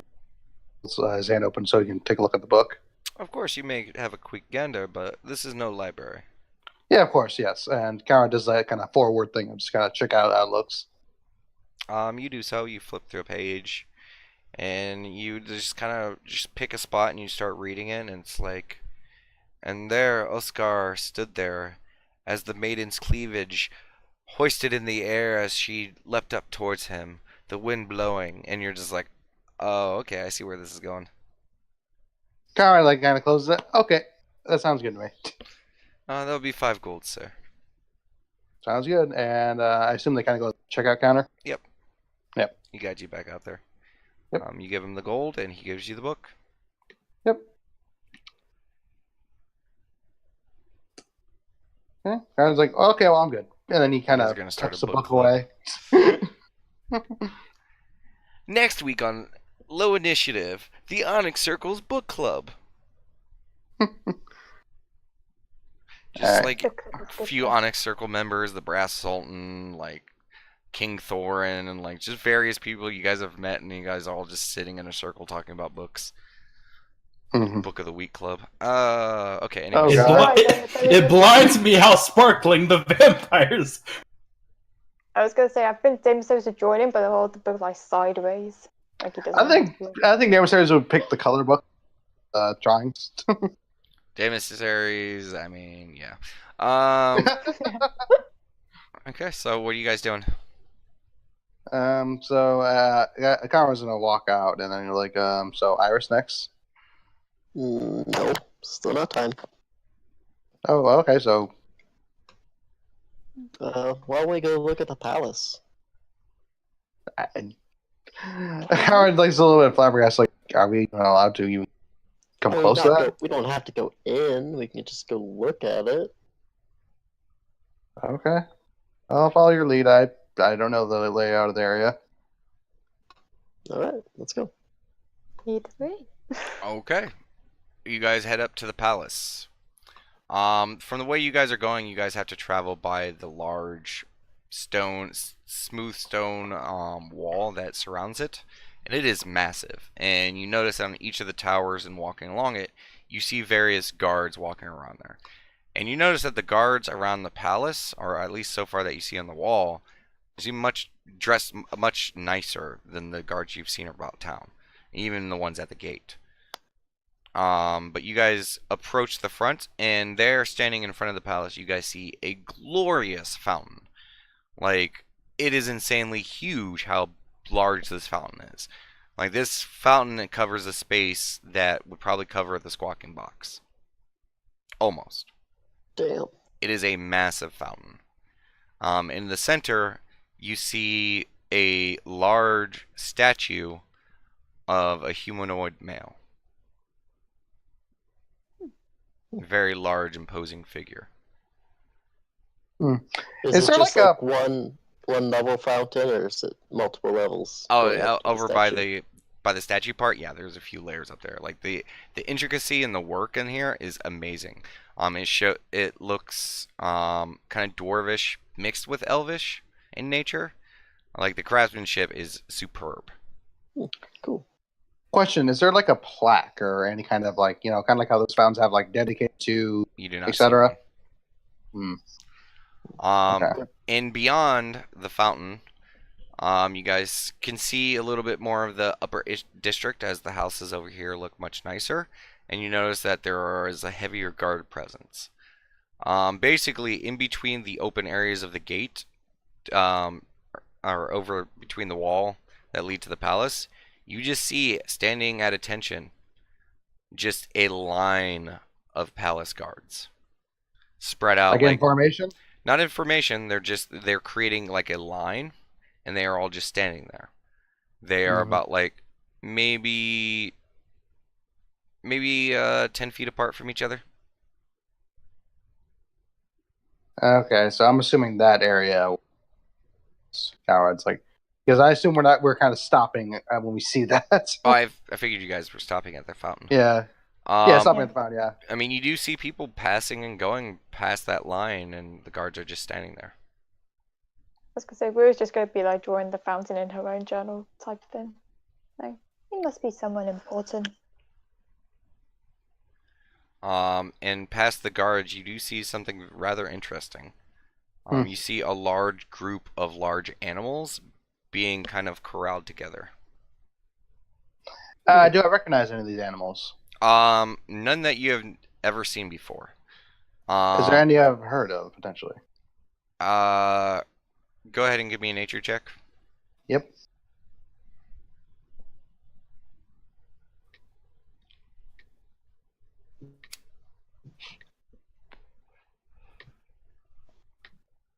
Okay.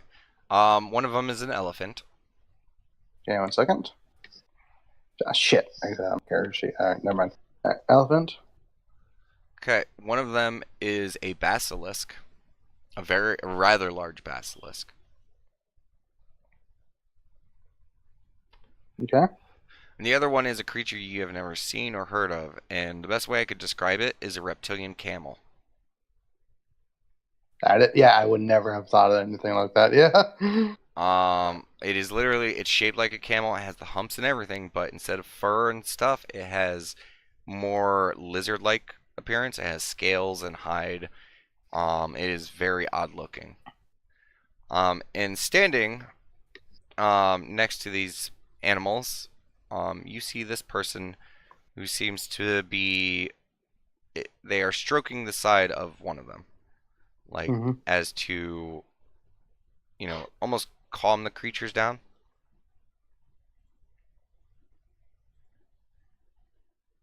Oh, okay. Oh.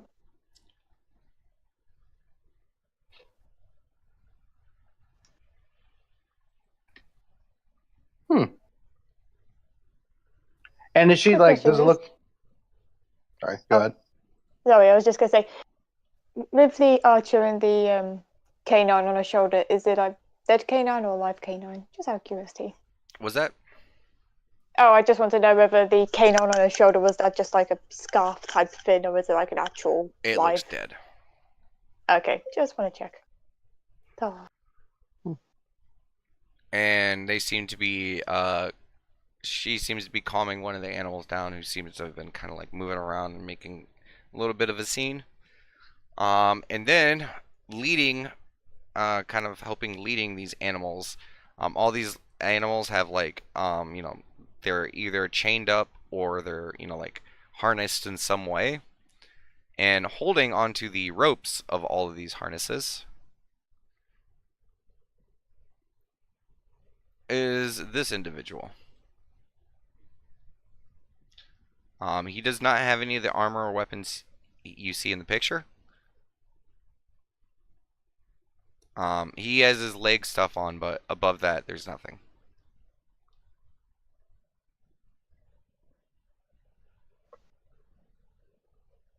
Cool. Mhm. Okay. You recognize that as a troll, Okay. and you hear him yelling, "Okay, we're gonna move this over to the pond. You men, just clean up their shit." And he just starts pulling the animals, and you see these two individuals kind of guiding the animals away from the entrance to the palace and kind of off to the side, like up towards this way.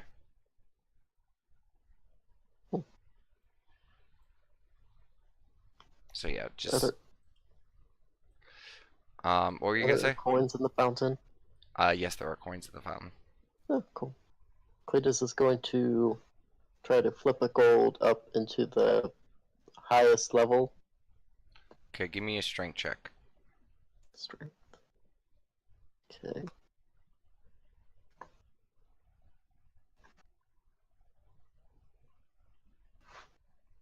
Okay.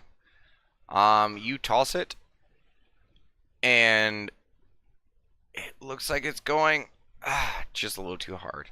Lands in the pond, it just misses the upper section. Damn. I mean, it was a pretty good throw. You I gotta would be proud of assume that. It so. was really close. Okay. But there you guys do see the entrance to the palace. It is massive and it is beautiful. The entryway is just a mass set of stairs that enter into this large dome section. That has a very large door in front of it, but it is currently closed. So you can't see what's beyond there, but you do see guards stationed in front of that entrance. It is massive with marble columns. Almost the entire structure is made out of chiseled and shaped marble. On the top, on the entrance, you see a figurine of a winged female. It's hard to make out too many details, but it is pretty fucking massive. You're guessing from this height, the statue's probably a good like 40, 50 feet tall. Damn. But it is massive. It is epic. It's hard to really, because honestly, like the scale you guys are, the map can be a little misleading. I'm gonna borrow Cletus here for a second. Go right ahead. Cletus, to put into words of what your scale would technically be on this map.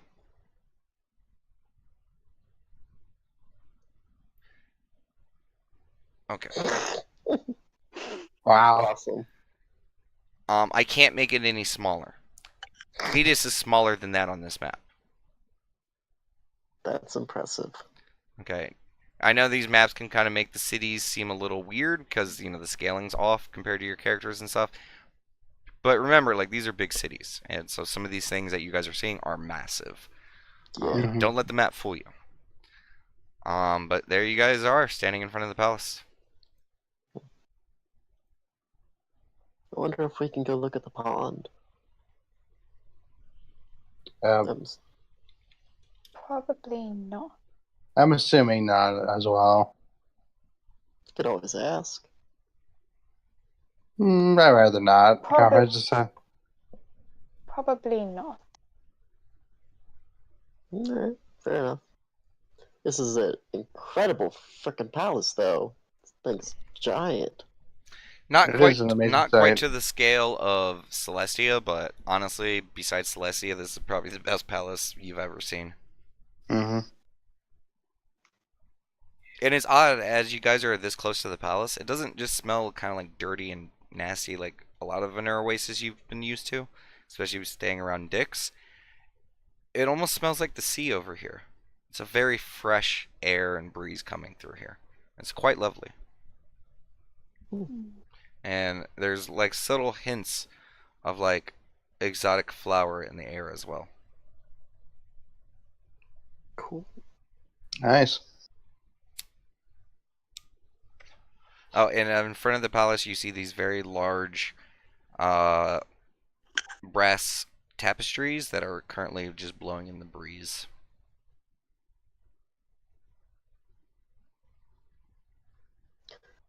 Are there any other minotaurs or warforged walking around? You give me a perception check.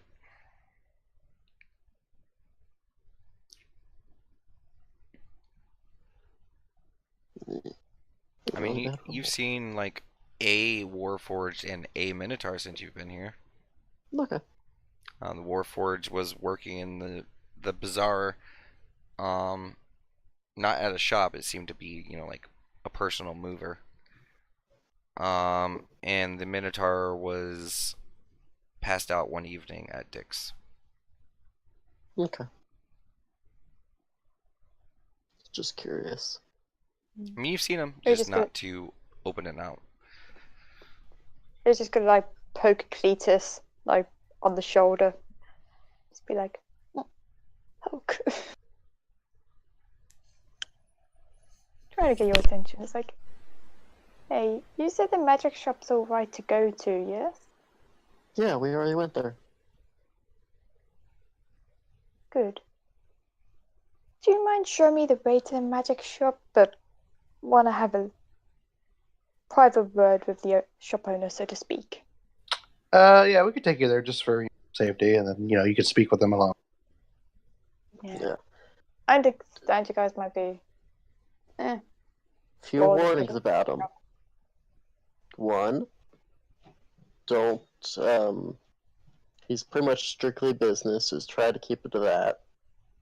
Mhm. Two, if you want to get in good grace with him, tell him you think the other Melanodius is an asshole. Okay. Duly noted. Alright. I take Ruya to the magic shop. Same. You guys arrive. Do you two stay outside? Yeah, I'm Basically, gonna yeah. stay outside. Okay, Rhea, you enter the shop and you get the same description they had earlier. That's good. That's good. But this time you see a satyr. His lab coat is hung up, and he's currently at his counter eating a salad.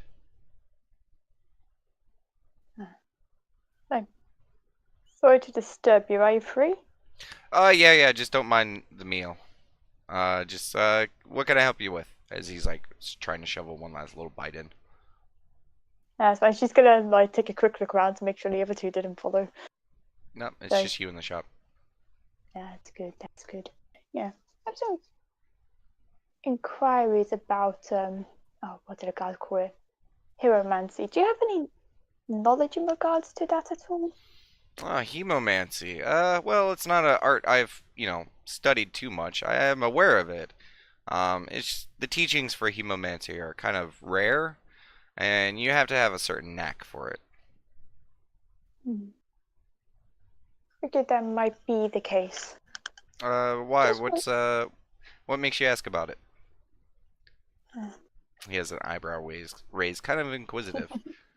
Okay. Hemomancy is not a very popular topic, so he seems interested in why you're bringing it up. He's not Yeah, being it's fine. hidden about that whatsoever. He seems very interested about you asking about it. That's cool. Yeah. Let's just say I have a bit of an issue when it comes to memories, and when I came into the Oasis, they of course did their, say, identification check, so to speak. And they came in and they gave me a name I didn't recognize. Didn't know if there was any way to elaborate, see if I could get some more information in regards to that. I mean, probably not. From what my understanding is, masters of hemomancies, or one who have studied it enough, they have a certain knack of finding out like base bits of information about people through their blood, what they are and what their name is. Those seem to be pretty much the two profounding things. Some hemomancers have been able to predict when people are dying, but that's about it. I believe there was one gentleman who even found out that a woman was pregnant through hemomancy. But apart from that, I mean, hemomancy is mostly just for torture, blood magic, or tracking. I mean, to be honest. That's why a lot of people don't really invest too much into it, because it takes a lot of study, and there are other means to find out the same things and do the same things that it does, but better and easier. I suppose you would know any other way of getting lost memories back. Well, and he kind of studies you up and down. Were these memories lost from some magical means? I don't know. Was it caused by some injury? Most likely, but again, I don't know. Do you have any Not scars? ma- Do you have any... Was your head banged up after you came to? I mean, I was drowning for a while. Don't know if I had any scars. Did I have any scars? I don't think I did. No? No, it's like, yeah. I mean, apart from being washed up, no, say, scarring as far as I could tell. I mean, loss of consciousness can cause memory issues, but are you talking like a large span of time? Yes. Well, I mean, you could try a restoration spell to see if a physical ailment might be blocking your memories, or there might be some scar tissue left over. Other than that, if it wasn't done by magical or physical means, I hate to say it, but I mean, that's up to the soul itself. So do you have any, say, was it scrolls of restoration? Let me check. And he goes and starts rummaging through some bins and stuff like that. Eventually, he finds one. He's like, I do. I have a scroll of restoration right here. It will be 1,100 gold. Let me see. I think I might be just short.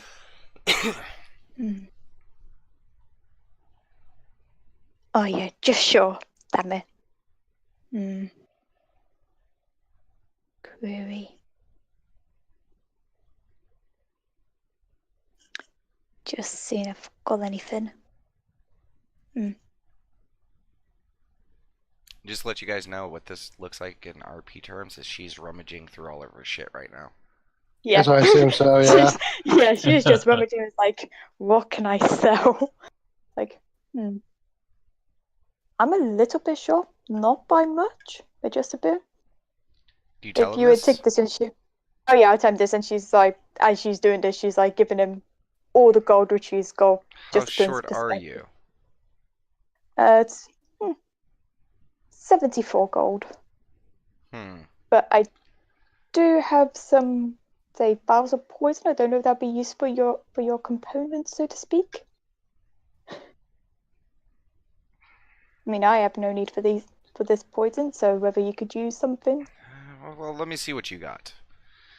Yeah. I mean, I'll I'm just not a like hand them fan over. of, giving to charity, but I am a businessman. If you have anything of worth, I will take note of it. Of course. Yeah, I'll just get out the 3 bottles of drow poison, Okay, along with all the black gold. do you also hand him the other bag of stuff? What other bag of stuff? You also got a pouch of the white stuff. Yeah, I thought Yeah, no, like There not was- sitting. There were a couple pouches of the white stuff that you guys got in total. There's a couple of pouches. I thought there was Yes. like only one. No, there was multiple. Yeah, I'll give him the like a pouch of the white stuff as well. Yeah, because you gave one to Sin, correct? Yeah, but I thought there was only one. No, there was a couple pouches. Okay. 2 separate people found a pouch. Did I find one out of curiosity? I'm actually, now that I think about it, didn't the one Sin got, didn't it come from you, Conrad? It might have actually, yeah, because I had Yeah, his came from you. Ruria, you're the one who picked up the multiple vials of just poison, and there was another pouch, Yeah. correct? That pouch was yeah. also filled with the white stuff, so you have the pouch with white stuff. I have 2 of the poison as well, but that's another story. Yeah, you're not here. Yeah. It's like, what are you there? No, And he yeah, she'll eyeballs. just like get out the dry poison and the white powder. From what I understand, the white powder calms people down. Oh, dear. Did you just bring drow dust into my establishment?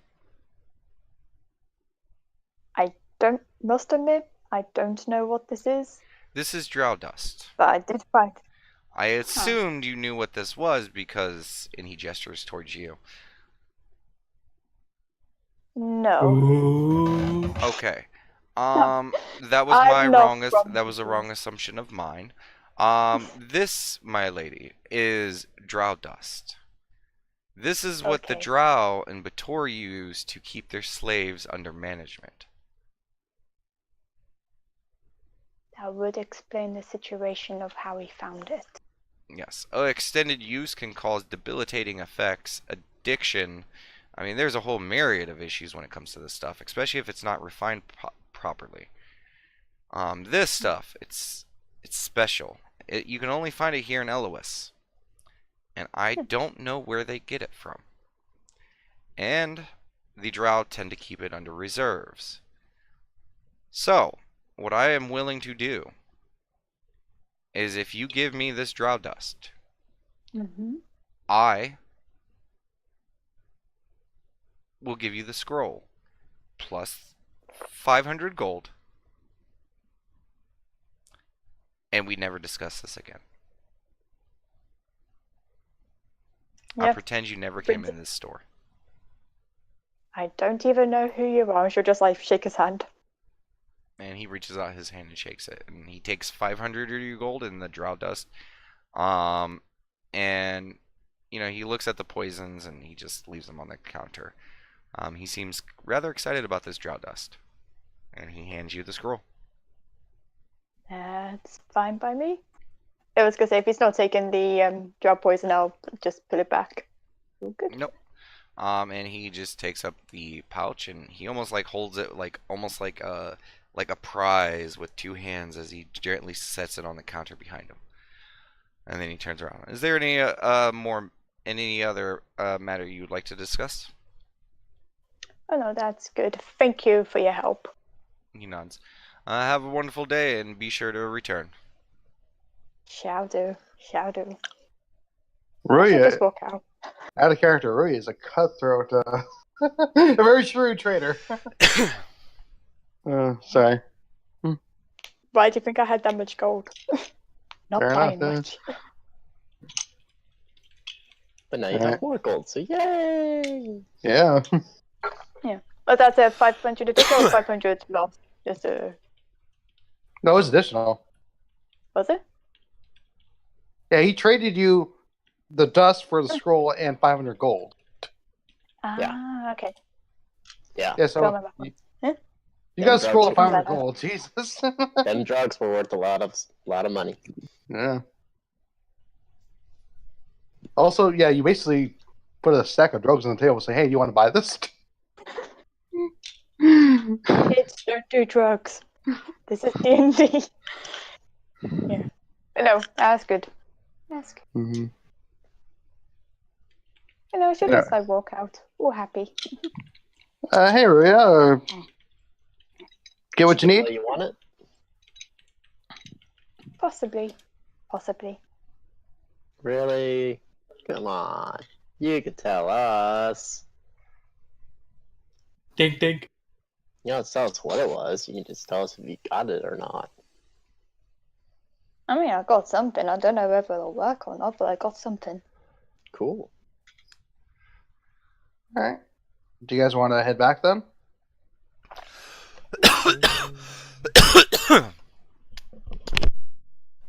Yeah. Time, I got what some time reading is it to now? do. Relatively early. Let's just walk around the bazaar some more, guys. See if we see any shops that. I'd Pique our like to interest. avoid the bazaar personally. Okay. Never know, you might find some nice arrows. I'm sure just there's like your plenty of story interesting mission. stuff in the bazaar. I'm just saying, and Karen just kind of looks around. I'm just saying, there's a lot of people. That's all I'll say. It's a big city. Yeah. Karen just kind of shakes his head. Fair enough. Fair enough. All I right. was gonna say, how much time do you reckon's passed? Probably like another, maybe hour and a half. So it's probably 2 like hours. noonish. At this point, yeah, it's like 12, 1 o'clock. How about we go drink by the bakery then? That works. Bakery? Yep, there's a bakery. There's a very nice lady that works there. Okay. Yeah, it was the Glazed and Glorious. Yeah. Yeah. Owned by Sherry, I believe. Shari. This Charity, yes. this one, right? Or is it down more? Yes, no, that's it. I'm gonna say, out of character from my own personal warning, is it gonna make me sad I'm diabetic? Probably. Oh. Rip. Don't get mad at me, okay? I'm not the one who said, hey, party, go into the bakery, okay? That is Just true. that is remember my that, bad. okay? If you get upset with anyone, talk to these two, okay? Be mad at the Horty boy. You're both horny boys. Eh. Okay. Okay, let's do this. So you guys head over to the bakery. And you walk up to it, and in the window you just see rows of fresh baked goods. And as soon as you start getting close, you smell it.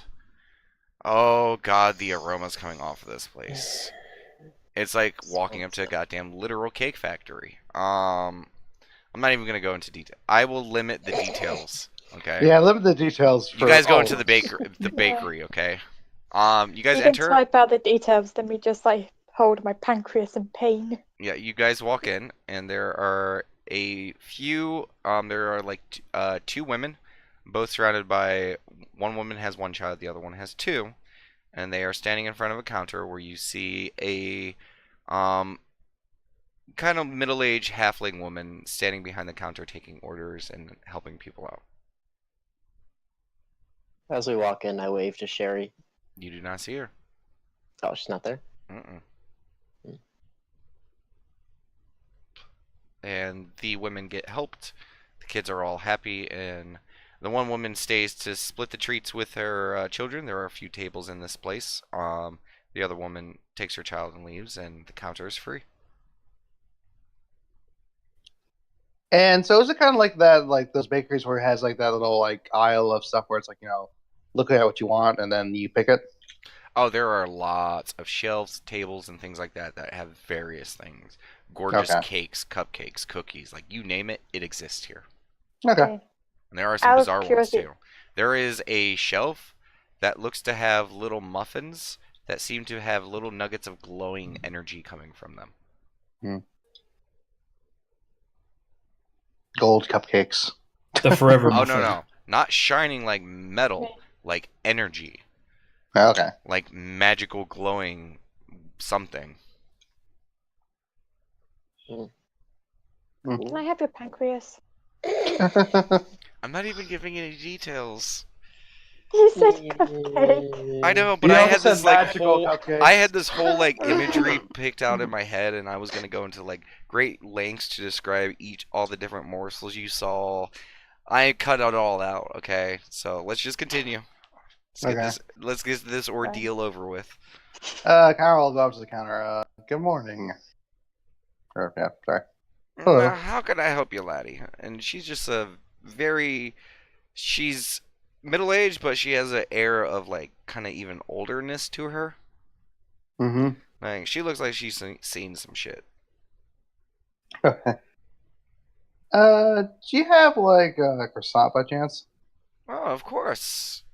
And she Oh. walks over to a counter, Mhm. and she pulls out a tray, and you see in there a few croissants. I'll take Very one different of those. types. Okay, wait, what kind of types? Some of them have grated cheese over them. Some of them seem to be encrusted with butter and some type of white substance that is like kind of sprinkled over top. And there are a couple other ones that seem to have this greenery on it, like some type of. There's like a oil or butter glaze, and then there's like this little bit of you're not quite sure what it is. It's greenery. What's that one? Neil, point out the green one. Oh, this is and she kind of stares at it real quick, and she like struggles to see it. It's really weird. Almost like someone who needs to have glasses but they don't have it. And she looks up at you and she says, "Oh, this is the chives and rosemary. It's cooked and then glazed with an olive oil mixed with some seasoning and rosemary and chives." Well, that sounds lovely. I would love to have one of those. Hmm. Okay. And she takes it off the tray and sets it on the counter, which has this like little, I don't know, it's a strange substance. It's a sheet of something. You've never seen it before. Okay. And is And that then, all? that's all I'll need, yeah. Okay, that'll be, and she looks at something behind the counter. She stares at it for a few moments, then she's like, that would be 10 copper, please. Hang on. Character sheet, because it closes again. Yeah, Kyle will hand her the money. And she takes the sheet of something and she wraps up your thing kind of nicely, and she hands it over to you and takes the money. Kyle's just kind of like, pulling the sheet weirdly, like, like you might as well. But then he kind of eats it as he's like going off the side. It is delectable. It's everything you thought it would be. I was about to say, yeah, probably.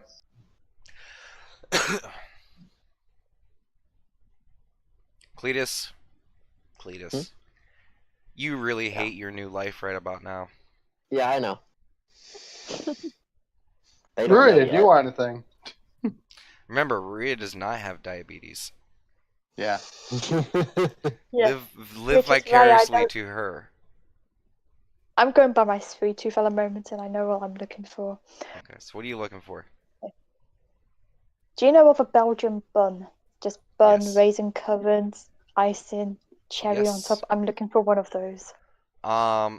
They have something kind of Or close. the equivalent of. They Yeah. basically have a dark fudge volcano cake. That's nothing like what I described what I wanted. I know what you're talking about, but that is not a part of their repertoire. That's not what they have out. The closest to it is a volcano cake with a cherry on top. It has like a bit of powdered sugar and a base of some type of cream. And it's a You're gonna cherry see like and a drool coming up strawberry and next to each other on top. you're just gonna see like if you're looking at her face, there is drool coming off from the bottom of the mask. She would just be like staring at that. Just like, I want it. And she's like gonna point to Conrad, point to the cake, and then she's just gonna give him like 3 gold and just like point because she's too busy staring at that cake. My friend would like that cake, and he kind of points over the cake. Oh, okay. And she walks over and grabs it and brings it back over to the counter. And she said, for this one, it'll be 2 silver. Kara will give her 2 silver. Yeah. I I gave you a couple of gold, so. Yeah, no, like I'm not gonna. Yeah, I was gonna give her And- 2 silver. Yeah. And she goes over and she takes the cake and she turns around and there's a little table behind the counter. She sets it on over there and she basically, you guys have in D&D world in your guys' life you have never seen this, but to explain it to the normal people, she's boxing up your cake. Yeah. What's this brown square thing? Kind of, yeah. You're like, that's weird. Yeah. She boxes up the cake and you see her kind of like fold the stuff and your cake disappears and now there's a box. I mean, you guys have, you can understand that the cake's inside. You're not a child. Yeah. But How dare she imprison your cake? Yeah. Where'd the cake go? It's gone. No. You guys don't understand the boxing, but you guys understand what's going on. Yeah. But that'd be funnier that way. And she takes the cake, puts it on the counter, and she's just kind of sitting there with a smile. All right, Kara would. He paid her, so he's gonna take the cake and he's gonna give it to Ruya. He's just gonna look all happy. You're staring at a Also- box. Again, drooling coming out of the mouth. He's also He gonna can't give say Ruya happy. her money back. And Rhea, as you hold the box, the base of the box, there's a warmth coming from it. Damn diabetes, no one get it. Yeah, but Kara gave you your money back and the cake, Sounds so good. there you go. Thank you. Please is just gonna get a chocolate chip cookie. Okay. The old lady gets it for you, and she says that will be 5 copper. All right. I give her 5 copper. Okay. And I will also ask if Sherry is around. Oh, Sherry, she made her way through the bazaar. She makes her runs throughout the day. Okay. I'm sure if you head over there, you'll be able to find her. Okay. Thank you. You're that big man she talked to in the smithing a while ago. Yep, that's me.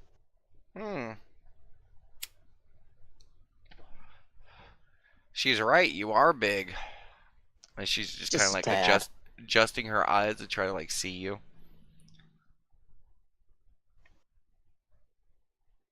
Can I do like insight to see if there's something wrong with her? I mean, glasses are a thing in this universe, and I'm sure you guys have seen people without glasses before. That's what she looks like. It's the best way I could describe Okay. it. Yeah, I mean, like kind of what Damon described to me too. It looks like she needs glasses. That's what. Okay, I didn't know if I needed to insight that or not. No, it's pretty obvious. Okay. Case is just gonna go sit down with Conrad and Ruia. You guys gotta remember, that's what your passive insight is for. Yeah. Sometimes when I just automatically describe things to you, it's because they're so obvious. It beats your passive insight beats it. Yeah. You guys want to see something weird? Sure. Cowards. He's still like enjoying his croissant. Yeah. I inhale my cookie. Cowards just kind of like raises an eyebrow at that. Yeah. I can't really eat. I can eat stuff. I just don't taste it. I can smell it though. And it smelled delicious. It was so rich, it almost tricked your senses into thinking that you were eating it. Yeah. But the mouthfeel's not there. Sad Cletus, but happy Cletus. I mean, again, you're not at a total loss.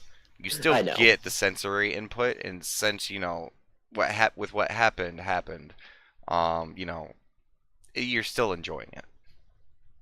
Mhm. Yeah. I'm sad and happy.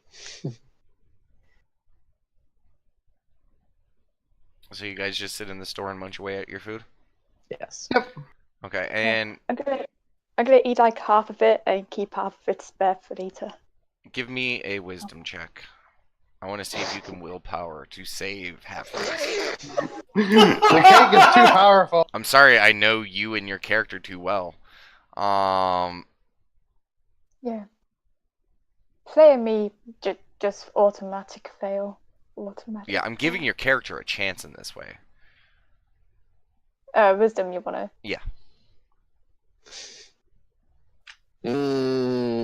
I call bullshit on that. Like that must be roll 20. Oh yes. Okay. You know, it's a struggle. You sit there and your fork is kind of like shaking and you're just like, I can do this. And you set the fork down, you close the box, and you set it in your bag. And you just exhale. You're like, oh, you're good. Okay. You're not gonna eat that, Ruia? Conrad's looking at it. Just go look at my Connor, dead you're eye and still like, eating "Nope." yours. It's a big ass croissant. Oh yeah, no, but he's just gonna look at her like, you know, like you're not gonna eat that? So he's just gonna look at my deadpan serious face. Do not break this. Do not hurt this. I'm saving it for later. I mean, I can't Save tell me from for your face, later. just like a mask. But yeah, you can still see like eyes and stuff. No. Can you know? No. I thought there was eyes. Barely. There's eye holes. But apart from that, like, he's not seeing much detail. Yeah. Yeah. I'm just literally seeing a white mask. That's all I'm. Like, there might be, like, a little bit from your eyes, but not much. Yeah. Um, But you So did you tell me gotta that you were just gonna kind save of it. Yeah. yeah. She's got like her fingers in kind of like fingertips all like touch each other and they kind of make a small herbal fin and she's just moving it that backwards and forwards and focusing on that. Okay, so Okay. All the where are you guys going? What are you guys doing?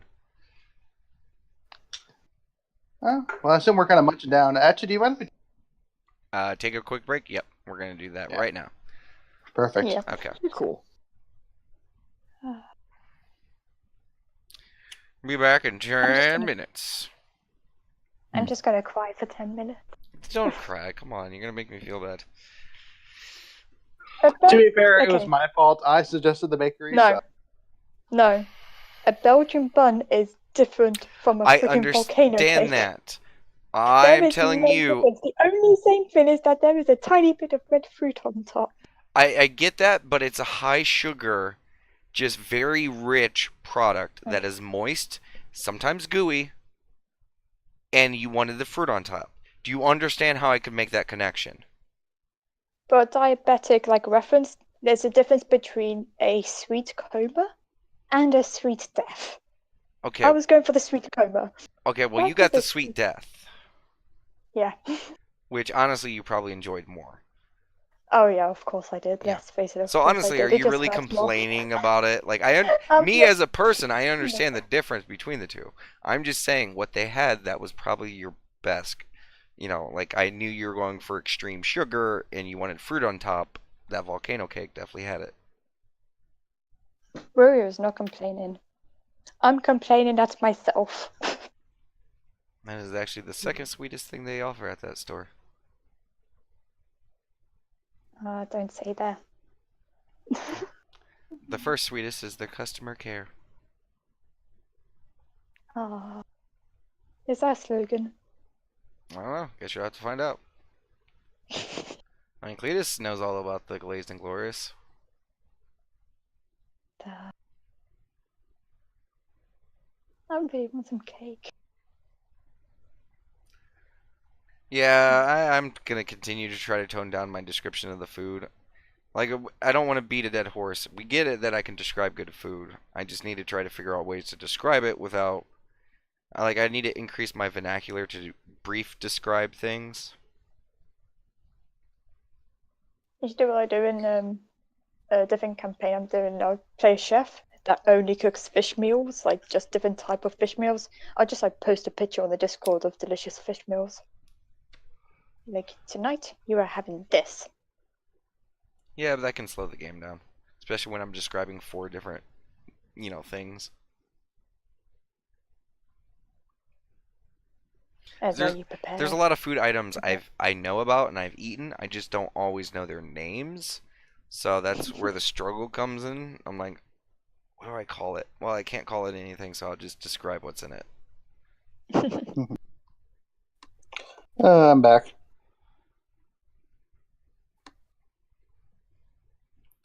Man, first 2 hours and you guys, well, 3 hours. Jesus Christ, this session is flying by, and you guys feels like you guys have not done jack. I'm kidding. You guys have done a lot. And then we kind of played tourist for a little bit. And there's nothing wrong with that. Yeah. You guys are taking in the town, learning and stuff like that. I don't know. I love drugs. Okay. Yeah, no, you did. Yeah, you're worried about being a criminal. You already just made your first drug sale. Mm-hmm. And you didn't even know it too. You were like, I don't know what this is. Honestly, yeah, you should be lucky because could you imagine if you pulled that out at other stores? Yeah. Yeah. I mean, he kind of got lucky that he was cool because he was like, hey, we'll never speak of this again. Like, he could have just called the guards on you. Yeah, but this is also like Melanodia's clone. There are certain Yeah. things that they all share in common. Yeah. Yeah. Their The love other dude for was literally- experimentation, love for knowledge, and yeah. Yeah. I mean, the other one was really, literally, like, asking for body parts for a book. So Yeah, that one was a little bit more eccentric and a little bit, more chaotic. This one's a little bit more reserved, a little agitating, and much more straight to the point. Mm-hmm. Who knows? Maybe you guys will meet other Melanodiuses that will be slightly different. And I should do a deal with each one. And their powers combine. See, yeah, what you guys don't know is Melanodius is the last boss, and every time he makes a deal, like he's opening up a seal to his power. And so Maria is going to do this, and then she's basically going to create the last boss. So yeah, I think it'll be funnier if it's like, she does a deal with each one of them, like, oh, I will do this for that, right? Like kind of like what you did with the skin book. And like, she leaves the town, and it's like all of a sudden the group meeting, whatever. It's like, hey, does this girl Ruya owe you something? Yeah, she owes me something too. That reminds me, I never did do that. I never figured that out. Or this could just be Melanodius fucking with you guys. Mm. You never know. Well, until you know. At the end, it's just gonna be like a congealed mess of a person that's really, really high. I mean, what do you don't know. What if satyrs, their naming system is weird? What if they're all just brothers? What if they're all twins?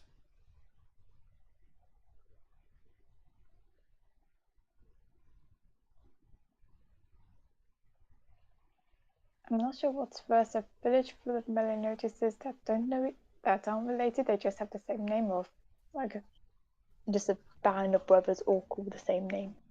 Or a whole bunch of clone Melanodiuses that are all different. Yeah. But then the I mean, question I would tried be, asking if it was how like the a family thing, but He did not like that answer. Then you gotta look like, okay, well, if that's not the way, then magic. Well, it's clearly not an illusion. So what other way is there to like replicate yourself seemingly permanently?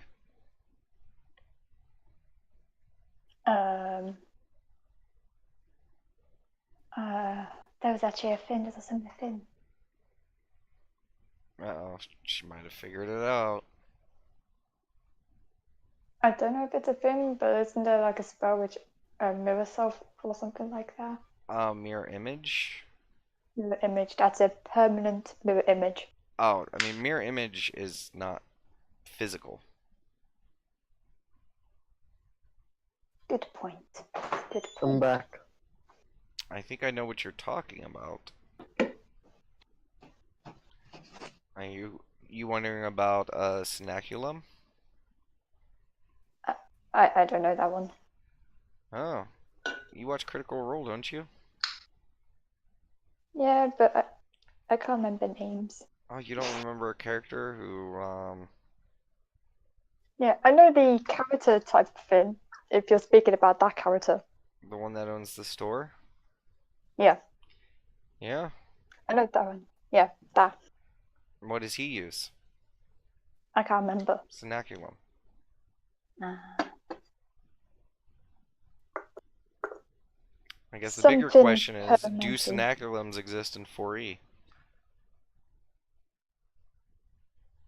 Yes. Maybe, maybe not. Wait, you were expecting a direct answer? Come on now. If it's information you guys don't have or don't need or don't have access to, it will never be a straight answer. And I One never day give it one will be. answer either. I always like to give like 4 or 5 just to get you guys nice and confused and like... It's not actually to get you guys confused. I just want you guys' brains to, think of, interesting ways because it's a fantasy world and, there's a lot of weird shit to it. Nah, he kind of slipped up. He said it to get us confused. No, that's what I like to say, but it's really a, just a thought exercise. Is everyone ready? Well, I told you guys it was going to be confusing. Yeah, I'm ready. I'm ready. I'm ready. Okay, you guys finished munching on your shit? Yep. What are you guys doing? Cletus, are you gonna try to look to see if you can find her? Are you asking Cletus that? Yeah, Cletus. Cletus. Cletus! I'm here. Oh. I'm here. Okay. Oh, you weren't saying anything. You weren't, yeah, we did not hear shit. I was gonna say I heard him. He said no. Oh, I didn't hear anything. I didn't hear anything either. That's weird. Man, Discord is mute first. fucking up today. Yeah. But no, I'm not going to try to find her. Okay. So, Dick's halfway in then? Oh, wait, sorry, someone typed something to me and I had to respond to it. What did you say, Cletus? I said I'm not going to try to find her. Okay. 'Cause, I mean, it's right across the street. Yeah. Okay. I was just going to say hi. That was it. Okay. Okay, so you guys head to Dix's then? Yep. Cletus, are you keeping an eye out? Sure. Okay. Go ahead and give me a perception check.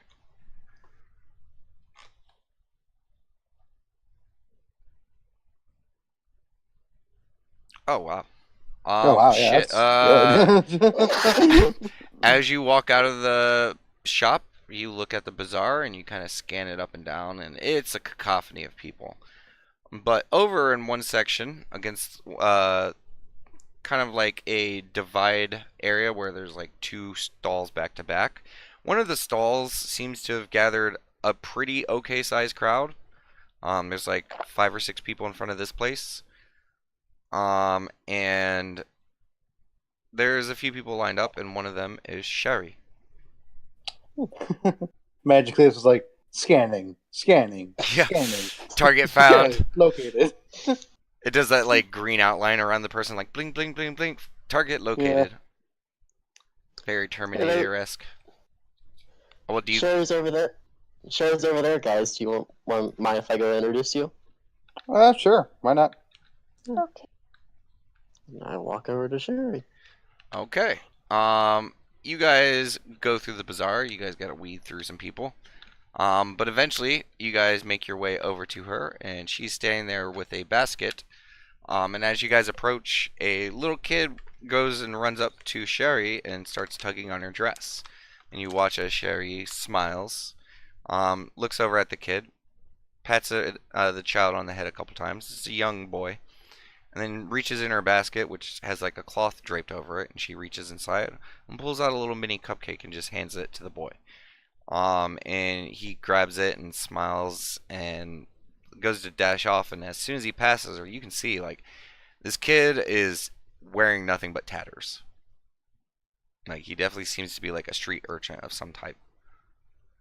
And he just disappears with the little cupcake. And you approach Sherry and Cletus, do you have your cloak on? Yeah. Okay. But I'll take the hood down as I approach. Okay. What? Okay. Um, she looks over and she just kind of glances past you. Last time Hey, she saw you, Sherry. you had a hood. No. She kind of like pauses, looks at you, and kind of looks inquisitive, and kind of looks you over. Oh, yes, you're the one who is the assistant over at the blacksmith, correct? Yeah, it's Cletus. Yeah, Cletus, yes. It's a pleasure to see you again. Sorry I didn't recognize you with, out the hood. Yeah, it's fine. These are some friends of mine, Conrad and Ruya. Car waves. You Hello. see this woman. She is rather young with long, curly, dark hair, and she is breathtaking. Um, Very well dressed, very clean kept. Very, very, very, very gracious. There's just a certain air about her. Think kind of like Disney, kind of like nice princess kind of vibe. Like they ain't glowing, but they might as well be. Um, and she just smiles at both of you, and it is wonderful to meet you. My name is Sherry, and she extends a hand to you guys.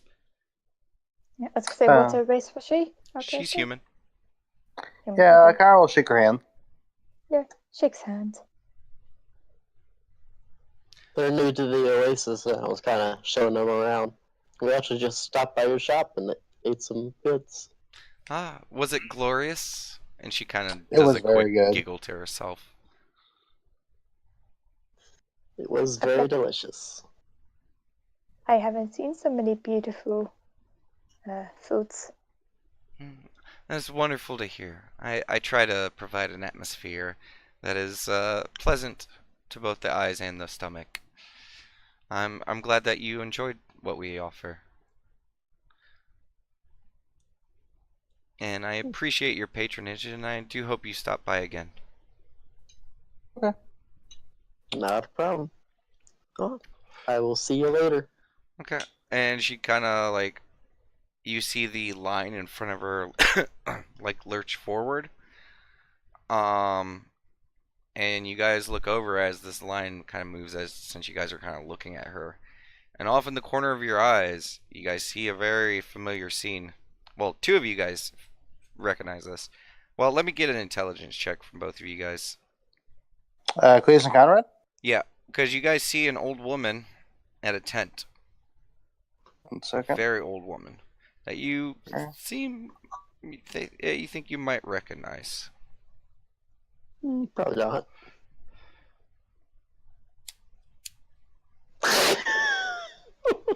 Okay, you guys both recognize this one. This, because you guys have talked about it quite a few times since then. This is the fortune teller. Oh, yeah, that dude, yeah. Dude. Oh, her. Sorry. Don't call my fortune teller a dude, thank you very much. Yeah, so we recognize the fortune teller then. Yes. Okay. And where are they? Are they in the bazaar? Yes. Okay. Hey, there's a fortune teller. over there that we've seen before. You want to check it out, Ruya? Sure. Yeah, it's kind of fun. Interesting, if anything. Oh, you guys are was gonna interested say- in seeing her as well. We've actually seen her before. Yeah. Oh, that's Conrad wonderful. have. I've always just been, I always had a guilty pleasure in things like this. I know it's not true, but, it's a girl can dream. Might be more true than you think. She kind of giggles at that. She, it looks like she thinks you're joking. Yeah. But the next person goes, the next person, and eventually it's Sherry. And you guys at this point can hear the old lady. Okay, I'll tell you your fortune for you today. It'll just cost you 5 copper pieces. And I will tell you what is in store towards your future. The 3 things to expect over the next bit of your life, and I can tell you how it all end. And Sherry sits down. She's like, "Oh, wonderful." And she sets down the copper. And the old woman begins to pull out the cards, and she gets the first card. In the first card is a card. I did not have this prepared. A card out, and it looks like there is like a group of people on it. And she's like, "Oh, this is the family card. It seems like you'll be getting either a visit or gaining a new family soon. I mean, it could mean a lot of things. If there's friends that you have that are real close that you treat like family, maybe the card can show that, there's something with them coming up. Maybe there's a tragedy you might have to be wary of, or maybe, someone new to add to your family. Overall, it tends to be a good card." And Cherie seems excited about that. And then she sets out the next 3 cards. And she just goes one after the other. A lot of them don't seem too special. She gets the Star-Crossed Lover card. She gets the Lover's card, then Star-Crossed Lover card. And then she gets the Thief's card, which gets multiple explanations. A lot of it very vague. All 3 cards they're pretty vague explanations. You guys have heard this before. And then the last card,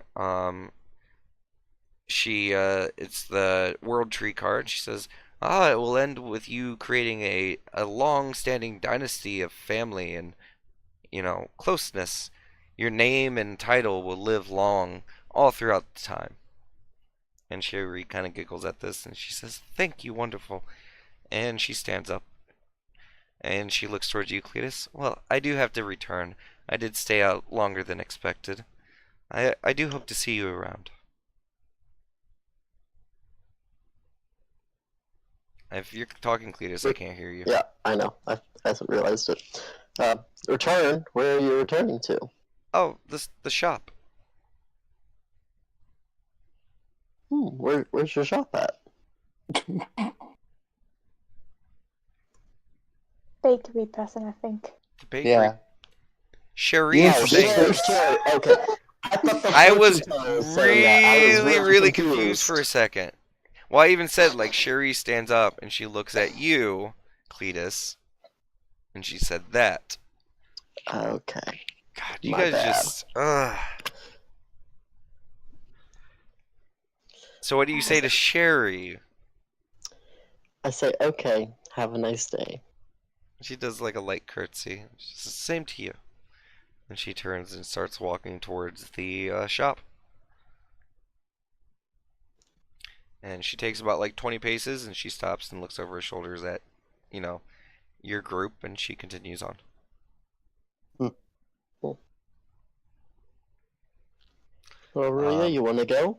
Well, you guys are next in line. Yeah. Towers in a forego is a place where you can go. So you guys done this before?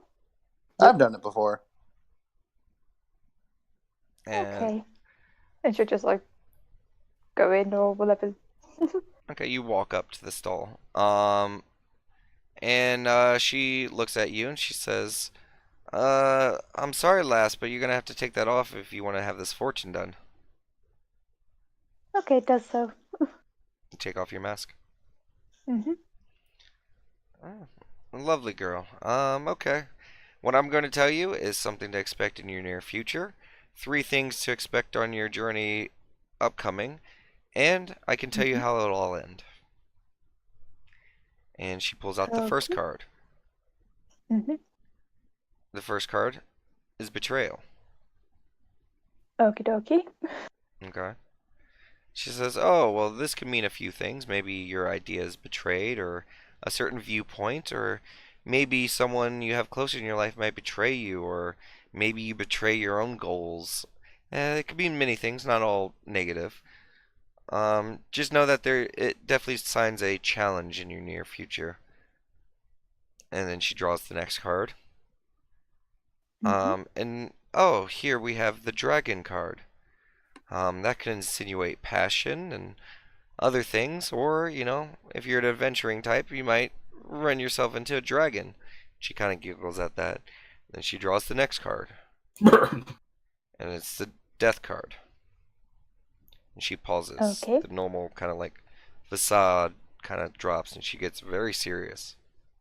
She doesn't say anything and goes and grabs the next card, and it's the destiny card. And then she pulls the next one, and the last card is the world. And then she looks up, looks past you, Maria, and sees Cletus and Conrad. Yeah. Okay. Huh. Very strange. How so? A rare divination, and yet I find one after the other, people keep getting it. And she just looks back up at you guys and, who are you people?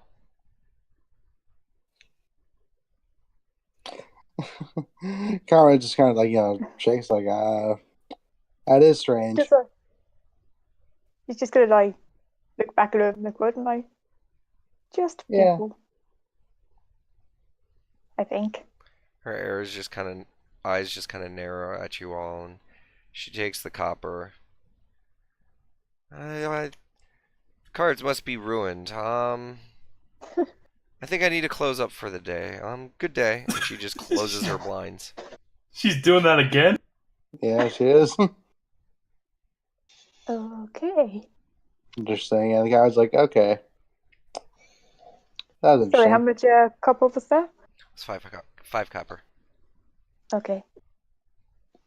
To explain, Rulia, we've done this before, and every one of our party that did the fortune had that fortune, except for Daylock. Yep. Daylock got the death card 3 times. Did you all get the betrayal card as well? Yes, we did. Yep. It was exactly what you had. Except for Daylock, as Clay said. Fates can be an interesting thing. Yeah. Yeah. Well. I'll see what Look my for the- queen has in store. Yeah, and she's just gonna like stretch her arms out and look all happy and put the mask back on. I mean, you could possibly consider what your queen might think. You could do a religion check. That's what she's doing. Like when she's getting the mask on, she'll be like all thinking about it and whatnot. Okay, give me a religion Yeah. check.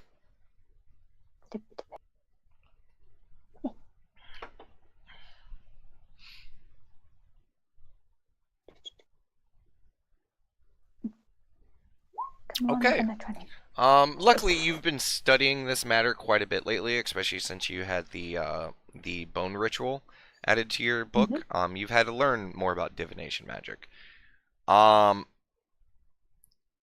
If this fortune teller is to be true and that she is a legit fortune teller and she has some type of divination magic or something like that, from what you're aware of is everyone has a fate.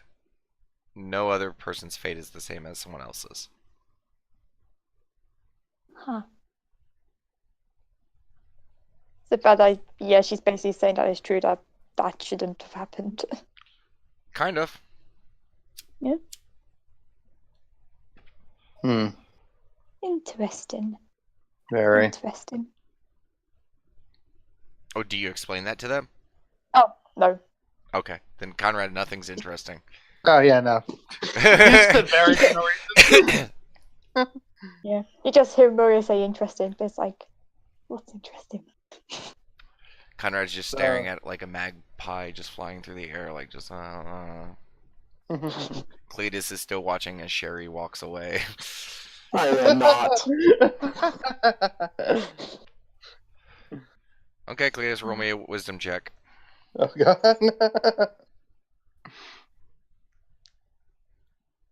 Damn it. You're watching Sherry as she walks away. Fuck. Sorry, man. It's your subroutines, dude. Mm. So Dick's halfway in then. Sounds good. I want to check on that anyway. Yeah. Okay. So You once guys- we pass the forge, I think I'm gonna actually stay here and work a bit, guys. Just let me know when you're going to the Iris. Likely around Okay. sundown. So Okay. meet us at sundown at the halfway in. Okay. Okay, well, you guys continue on, and you do see Bomar in front of the shop. Hey, Bomar.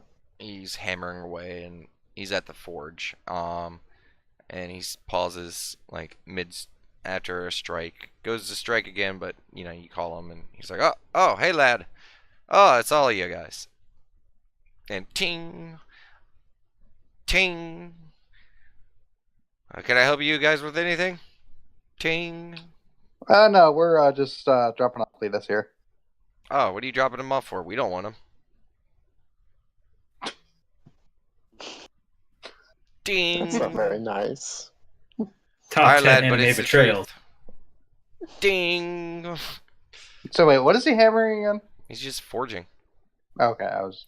In front of the shop, up against this wall, are Mhm. two massive forges. You really have to zoom in to see them. Okay. Like, I will actually zoom it in for the audience as well so they can see. Sometimes the details of the map are lost when it's zoomed out so far. Boop. Right here. There are two massive forges.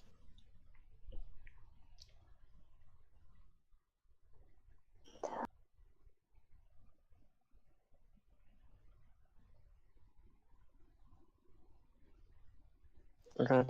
I'm just gonna walk into the shop. Okay.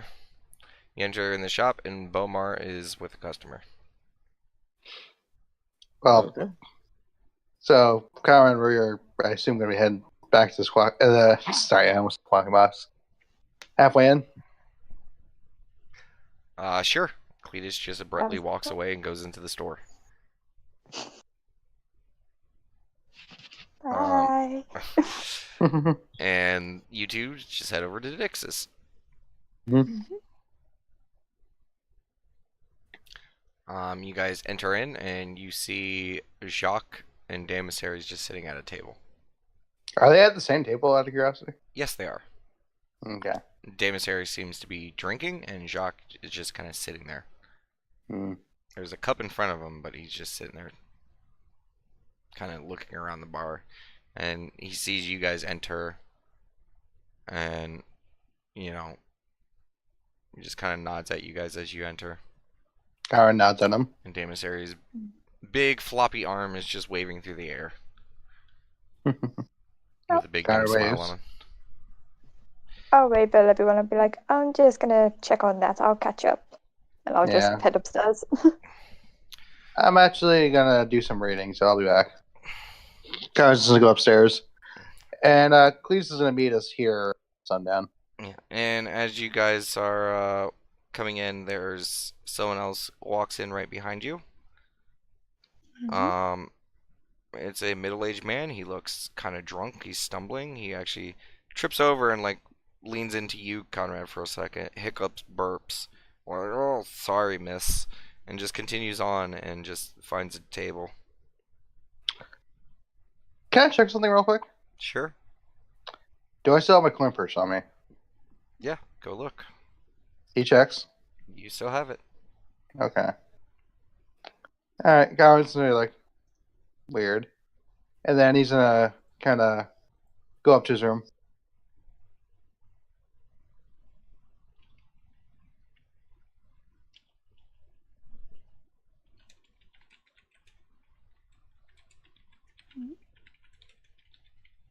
Yeah, so Garrett's gonna be in his room, just gonna make sure he has all his. And he's gonna just lay back and read. Bruce just like checking on that. Just see if she's awake or not. Make sure she's breathing and not choked. If the girl's still there, just saying hello. I'll start reading through like a medical book just to see if any symptoms come up, any similar.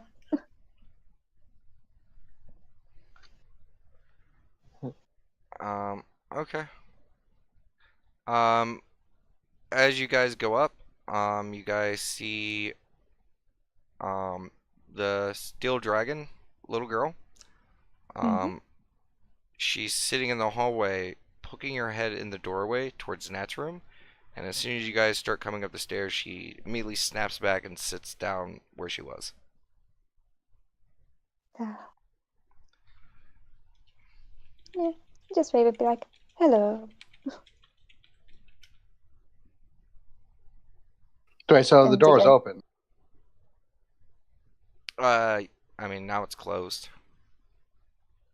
Garrett's gonna go with Ruya to check on that. Okay, you guys enter in the room, and Nat's just sitting there snoring.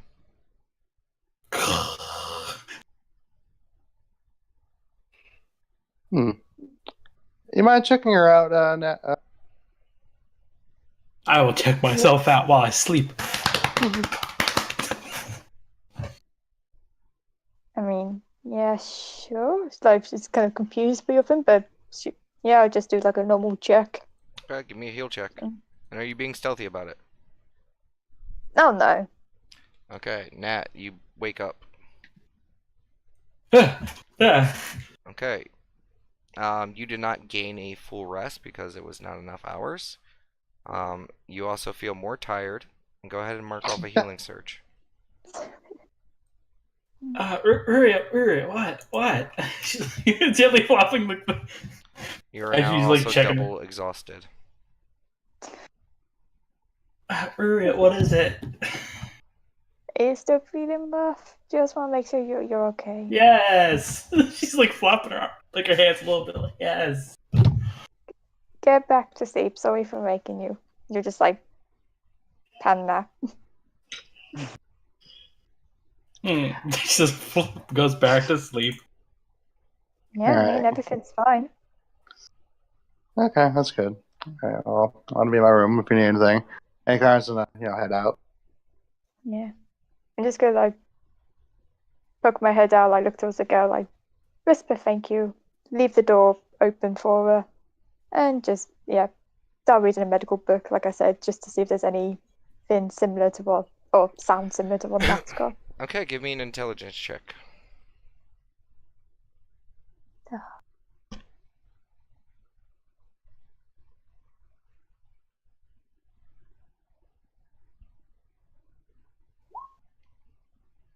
It's gonna be a long read. Yep. Should be reading though. Okay, and Conrad, what are you doing? He's in his room. First, he checks out he has all his stuff, and then he's gonna pull out his new book and read. Okay, you have all your stuff. You Okay. walk in the room, and Sin is there. He's currently studying something.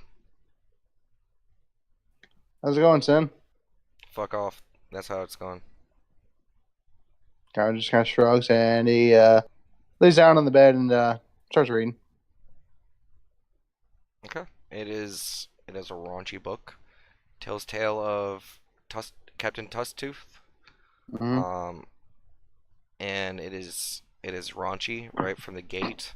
It opens the story opens like on a midway scene of him getting intimate with just some girl at a brothel. And there's a lot of passion in the scene, but it's mostly coming from the girl's end. Like he just seems dissatisfied, and it starts going into in depth about that, and it starts going through his story about like his rough life and how he entered into a world of piracy. And you get up to about where he's a teenager, like kind of working for a street gang. Um, Okay.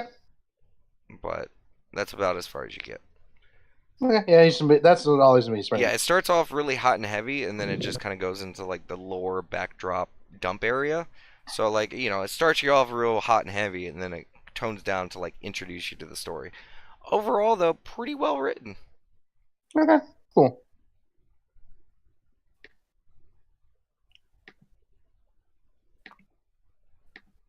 Yep, it is a book written by one Mater Mercer. Don't think I did see what you did there. Mm.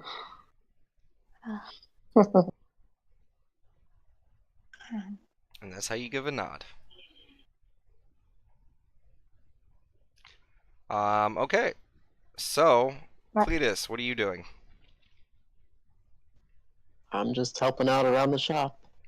Okay, there's not much to do. Like every once in a while, they'll ask you to grab something for them. Okay. Do they have any like +1 hand axes? No. Do they have They, regular hand axes? yes, they do. All right, I'd like to buy 2. Okay. That will be 80 gold. It's 80 gold. Yes. Depending on what you're looking for in an Oasis, some prices have changed from the test. So I will buy 1 hand axe. okay. Some materials are harder to come by and stuff like that. And plus, you're talking about quality throwing axe. Dwarves have Yeah. stepped up their game since leaving the test. Okay. Okay, so you're buying 1, Yeah. so 40 gold. Do I have my spike gauntlets? They're in my inventory, but Oh, they weren't enchanted, were they? no. They're gone. Yeah. Thank you for reminding me that. I'm gonna take that off real quick. I also gotta adjust your powers a little bit. I'll just make a quick change and just change the damage on it. Well, if I'm gonna buy them, don't change it. Oh, okay, so you're gonna buy them? How much are they? A set of spike gauntlets are gonna run you about 100 gold.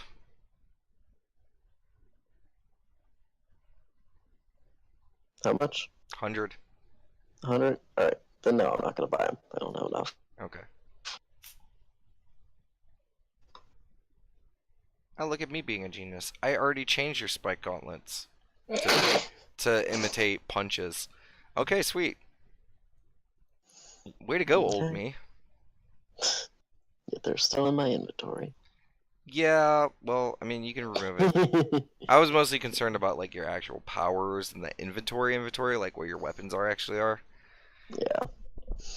Alright, that's fine. You guys got to remember, for the most part, I don't touch your guys' bottom inventory. That's your guys' space. Mm-hmm. Okay. And other than that, I'm just helping around the shop. Okay. You're mostly standing around. I figured. That's Okay. fine. But hours roll by, and Conrad, you finish the chapter, and you're like, okay, this is gonna get good because you just met this one other woman who works the street, slightly older woman who kind of seems to have ties to the pirate stuff. So you're like, yeah, this story's getting good. And you look out, and you're like, oh, it's starting to get dusk. Conrad closes the book. All right. I think it's about that time, Sin. Because like Sin's still there, right? Yeah, he's still there. Okay. Yeah. We should head downstairs. Okay, you guys head downstairs. Sin Yeah. knocks on he's Maria's door. Yeah. All right, that's good. Maria, you hear a knock on your door. Yeah, I've just opened the door. Hello? It's Sin and Conrad.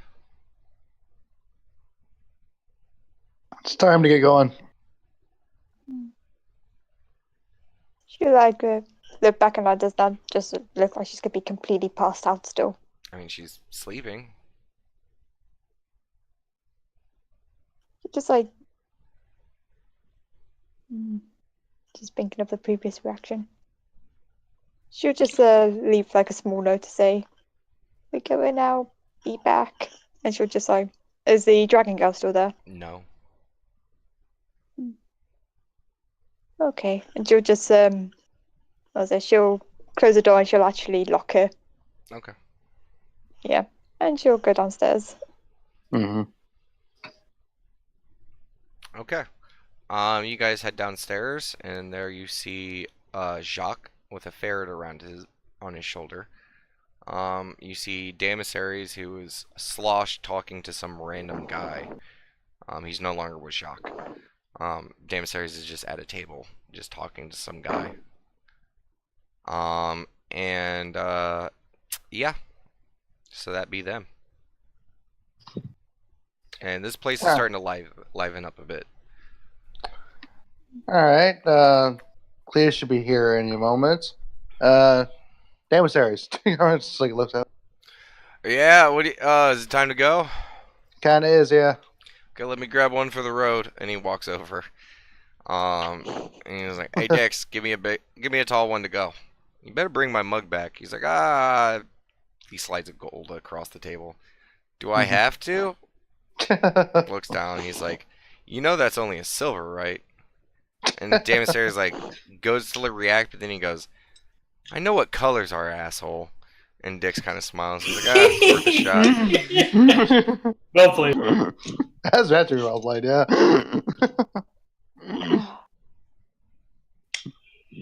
And he gives him a huge flagon. And Damasaries is like, "Could you fill this one up too?" And he pulls out his giant skull cup. And Dix kind of stares at it for a second. He kind of looks at it, and he's like, big smile comes across his face. He's like, "I can respect that." And he pours it. So now Damasaries has a gigantic flagon and a gigantic skull mug of ale, one in both hands. And he just turns around and he's like, "I'm ready to go." Kind of just does that thing where you kind of like, okay, yeah. Like, he just kind of like nods, like, this is happening. Shock, are you ready? I've been ready this whole time. Okay. Yeah. Let's get going then.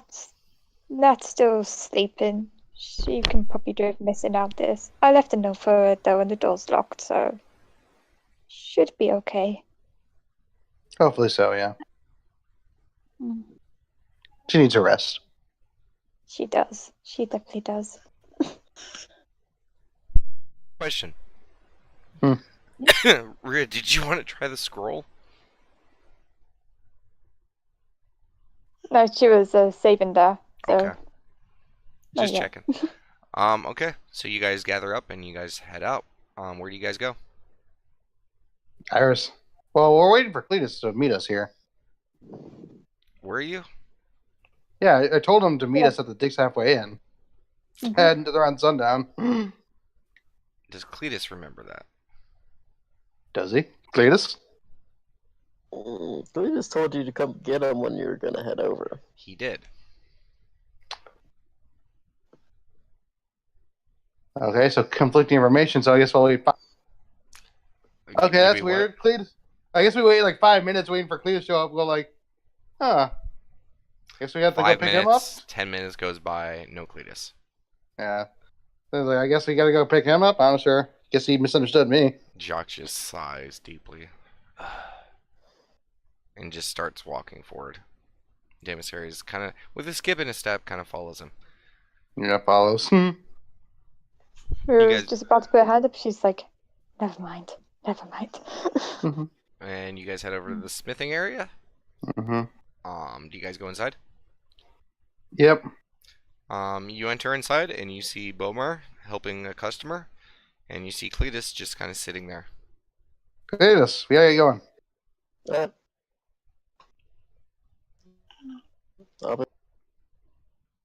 What do you say? I said I'll be back Okay, later. all of you guys seem to be breaking up on me, and it seems like you guys are all breaking up with each other. I think it's a Discord thing itself. Yeah, Like, I think I'm Discord's just having an issue. I'm gonna just ask everyone real quick to just drop and enter back in. Sounds good.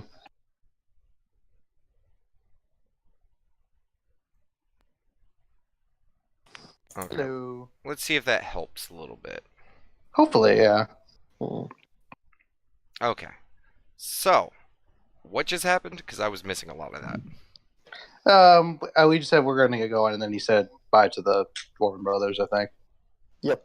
Okay. You guys say goodbye, and as soon as you guys go to turn, Mhm.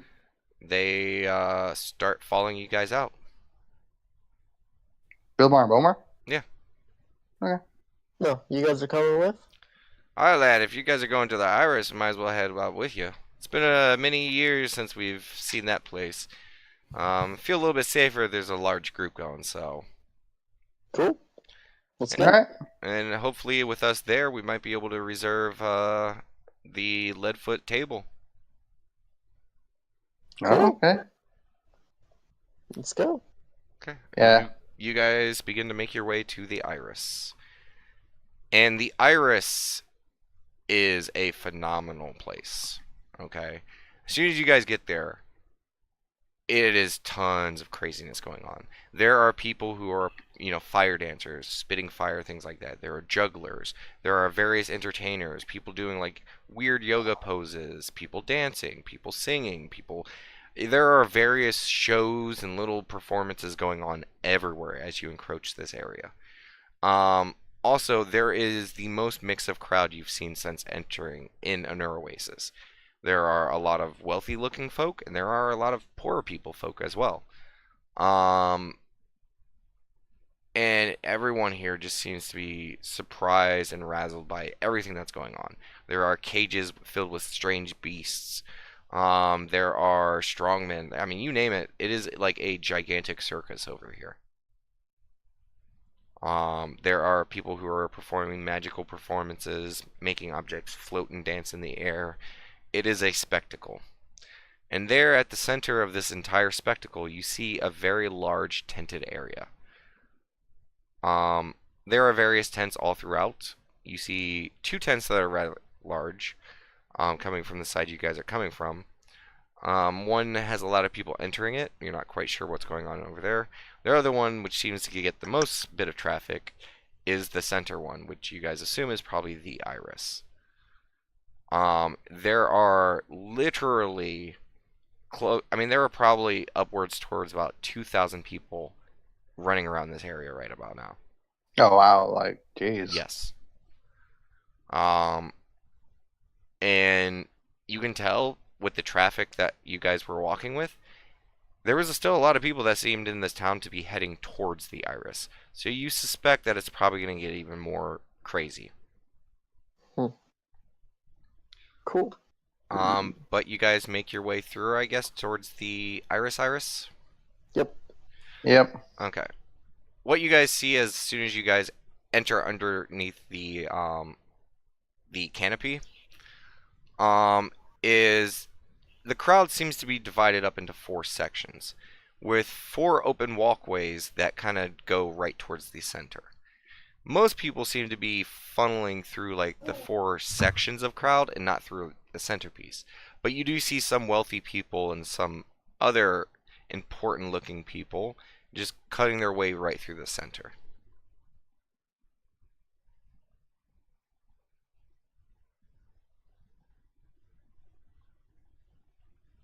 So what do you guys do? Belmar, you guys want to lead the way since you've been here before? Aye, lad. Why don't we just take the clear path? Sounds good. All right. After you, lads, as they gesture you guys to go first. All right, Yeah. start walking. Yeah. Okay, you guys begin to weed your way through the crowd, and some people kind of stare at you guys as you guys seem to pass this open path. And eventually, you guys pass a lot of the rabble to eventually make your way to the inside of the Iris, where the floor goes from sand to stone. The Iris is kind of built down into the sand. The stone goes at a slant. There are stairs, with kind of like bleachers surrounding the entirety of it. Mhm. And you see a lot of these main crowds are basically funneling through the sides to get towards the bleachers. And at the Wait, base, are we heading like towards a stadium, like you the guys actual are stadium you itself? guys are kind of heading towards like center stage a little bit. Let me finish the description. Sorry. At the base of these kind of like kind of stands and that they have out that are just basically stone like sitting spaces with like stairs kind of in between them. In the center, you see a gigantic cross where from this angle and distance, you can't see what's in it, but it just seems to be a giant cross cutaway in the stone that disappears into some unknown depth. And around this cross cutout, you see large carpets dotted with these cushions with 4 large tables. And around these tables, you see a crowd of people who seem to be the better dressed of these groups of the Iris. Um, and they're all just kind of standing around the cross cutout. Some of them are sitting. There's even a few people with their legs dangled over the side. And each of the tables seem to have guards surrounding them. And there's only a few people at each of these tables, and they're right at the plus sign. Do you guys continue to try to make your way to the center? Yes. Okay. You continue forward, and eventually there is a human male, middle age, dark hair, and he's standing there with just kind of simple robes, and he's staring at as you guys approach, and he raises his hand, he's like, "Are you here with a certain party?" And kind of look at Bilmar. The Leadfoot party, correct? And the 2 dwarven brothers kind of step up. Aye, we're here to see if you guys have a table available for Leadfoot. And you see a very large smile come across the human. "Oh, the Leadfoot, you say? Just give me but one moment." And he quickly scurries off and towards the center. And he disappears for a view. And then after a moment later, you see an elven man step out. And he just kind of like peers out. It's hard to make out the details from here, but kind of flamboyantly dressed, kind of bright colors and stuff like that. He kind of stares at the Leadfoots, and you see a smile come across his face. And he slaps the person that was just attending you guys, the human with the robes, and it seems like he's yelling at him. And then you see the man grab his face, and he's like nodding, and he hurries back up towards you guys. And he's like, "Oh yes, of course. Just please enter this way. It's of course the Leadfoot table is available." And he's kind of like bowing as you guys pass. Yeah, following. Yeah. And as you guys approach the center, that elven gentleman is still kind of standing there. And he seems to be waiting for you guys to approach. And now since you guys are entering, let me go ahead and for the first time,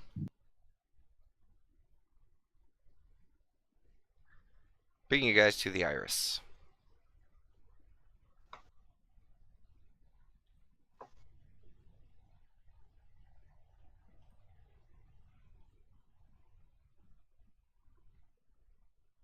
You guys all see it? I see it, yeah. Yes. Yes. Okay. You guys are actually heading in from this direction. -1. Oh, deleted.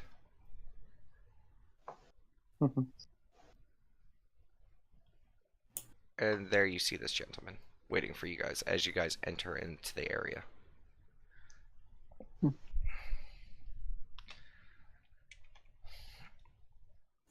And just so you guys have a better idea of what the guy's kind of looking like, Mm-hmm. there it goes. Ooh. He's a relatively thin gentleman with the dark hair, which has a very harsh blue sheen. And he's wearing like kind of loose, kind of satiny fabric along his arms and stuff, and there's like a very fluffy fur coat lining. Um, I'm trying to remember. He also has an ascot on, a white ascot. He is just all pomp and pander, and like it is just he's very flamboyant. He's like, welcome, esteemed guests. I see we have the Leadfoots returning after so many long-trotted years. I hope tonight's visit means that we will be seeing more participation from the Leadfoot family going forward. And the brothers kind of look at him. We're just here to check it out. We'll make decisions, in due time. And the elven gentleman does a quick, very over-the-top, like almost, his head almost comes down to his feet. Quick bow. Wonderful! As he makes the bow. Well, if you would make your way right this way, and he guides you guys over to this table. Okay. And as you guys get close, there are a few guards around the table. And as soon as he walks up with you guys, they immediately move out of the way. The blue table? Not the green table. That table. Okay. Okay.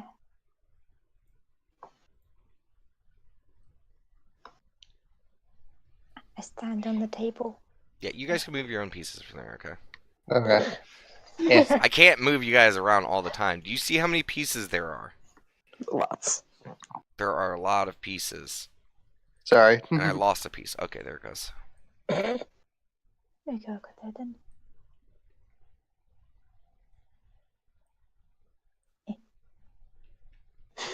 Remember, you can hold Alt to place your character in a weird place. Yeah. That. I imagine it's like Rui can't sit in the seat properly. It's like, it's kind of wobbles. Yeah, I'll just sit on the ground. Yeah, she's used to it. And as you guys sit down, I shall start with a wonderful round of drinks for you all. Please do enjoy tonight's entertainment.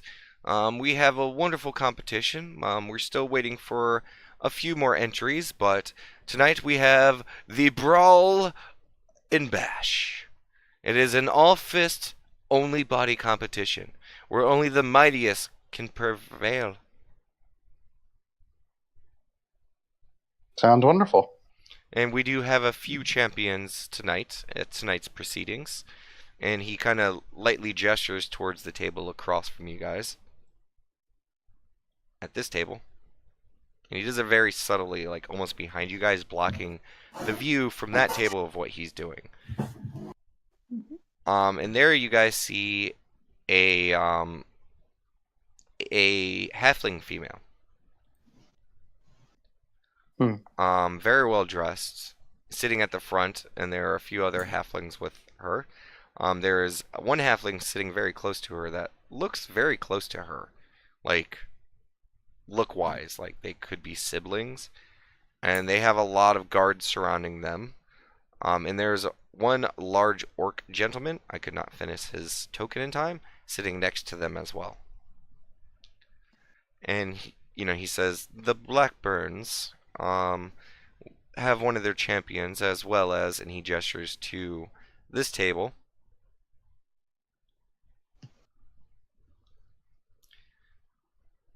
And we also have Usef from the Merchants Guild. He has his champion here. They're both looking to take the tournament tonight. And the elven gentleman, looks towards the dwarfs. Would you be signing up any champions this evening?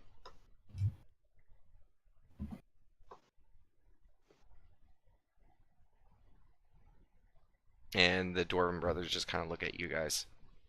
No. No. Damus Aries with 2 mugs raised. I'll do it. There's What? It's a fight.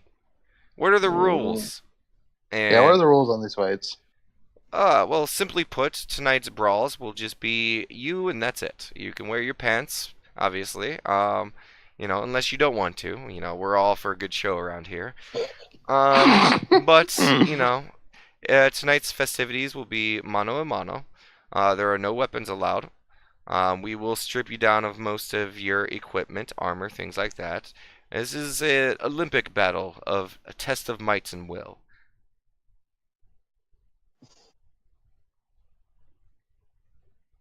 mean, if anyone's going to have a fight, big guy over here has a chance. Yeah, As if you but want to. we don't know how strong these people are. I'll look I over to mean, like dwarven people, be like, "What do you think?" They kind of shrug their shoulders. Or like, I mean, if you guys are trying to win, you might want to put more than one, horse in the race. so Are these just so fights to the death? Was that? Are these fights to the death? You asked the elven gentleman. I'm asking the elf. Yeah. He looks at you and he says, "Well, there have been losses plenty of times, and honestly, there are no rules against it. But it's whoever can no longer fight anymore." okay, so it's just kind of like still submission in a sense, regardless. Well, I mean, there are some people who, even after the person is no longer able to fight, they go for the killing blow. And I mean, don't get me wrong, people have cheated in the past as well. Hmm. I'm only here And to provide a show and, keep an understanding of the rules. It's not my fault if someone, finds the loopholes. And you see just a very sly smile come across the elven gentleman's face. But then again, the same rule would apply to you. And he just has this mischievous look as he's looking at you, almost in hopes that you guys join and cheat.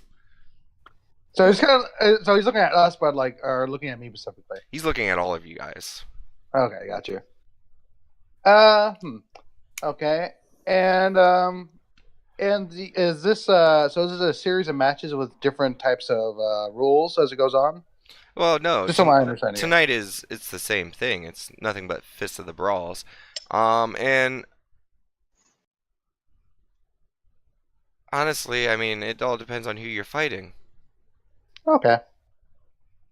But the Interesting. rules remain the same. Last one standing takes tonight's crown. Oh, I can do emergency backup if needed. well, I definitely think, big guy, if you want to do it, you can do it. I mean, if it's just your bare bones, self, then I mean, Cletus, if you want, you can try it. I'm out. I'm not. Okay.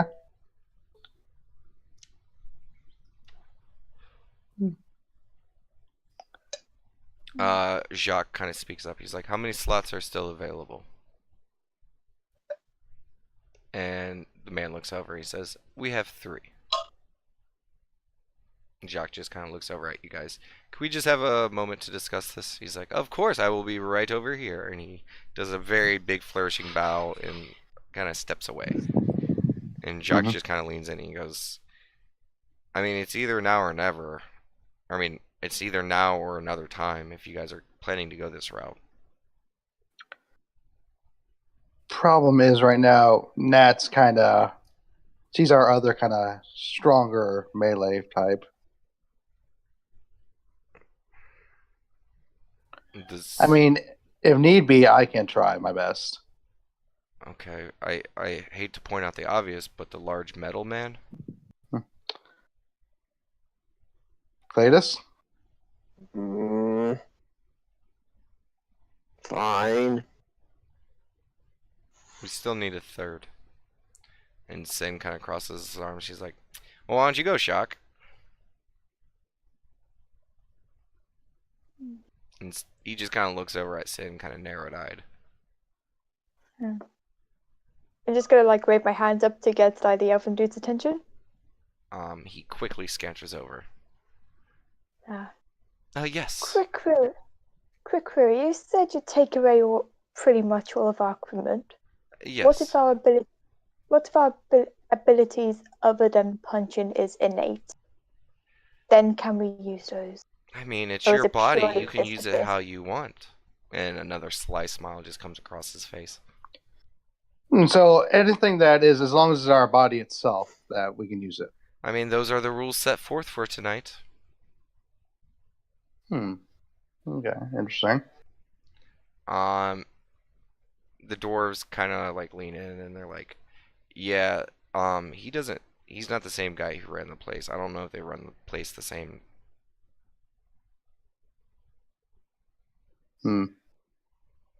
So, Conrad's gonna put forth. Do you mind if we have one more moment, sir? Oh, but of course, if you have any other questions, I'll be right over here. And he Yeah. just scurries away again. Yeah. He seems very enthralled with this idea. Not just that the Leadfoots are back, but like, Mhm. oh, new people in the ring. This Yeah. guy seems all show and no stop. So I'm not sure about you, Ruya, but as you kind of saw my stronger form, and he kind of hints to his horns, right? Yeah.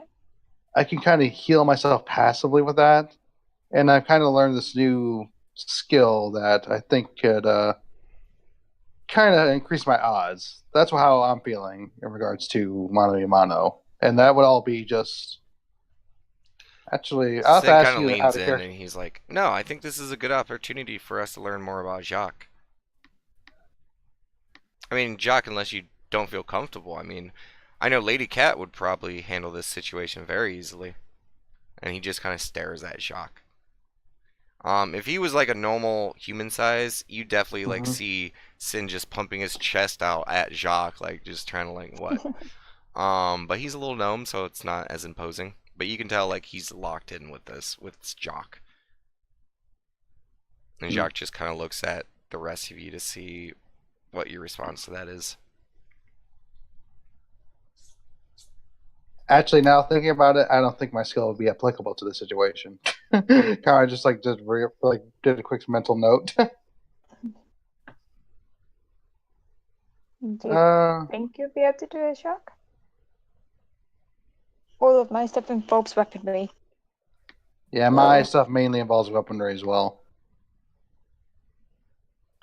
I mean, I'm not quite sure what to expect here, but I did do some training under Lady Cat.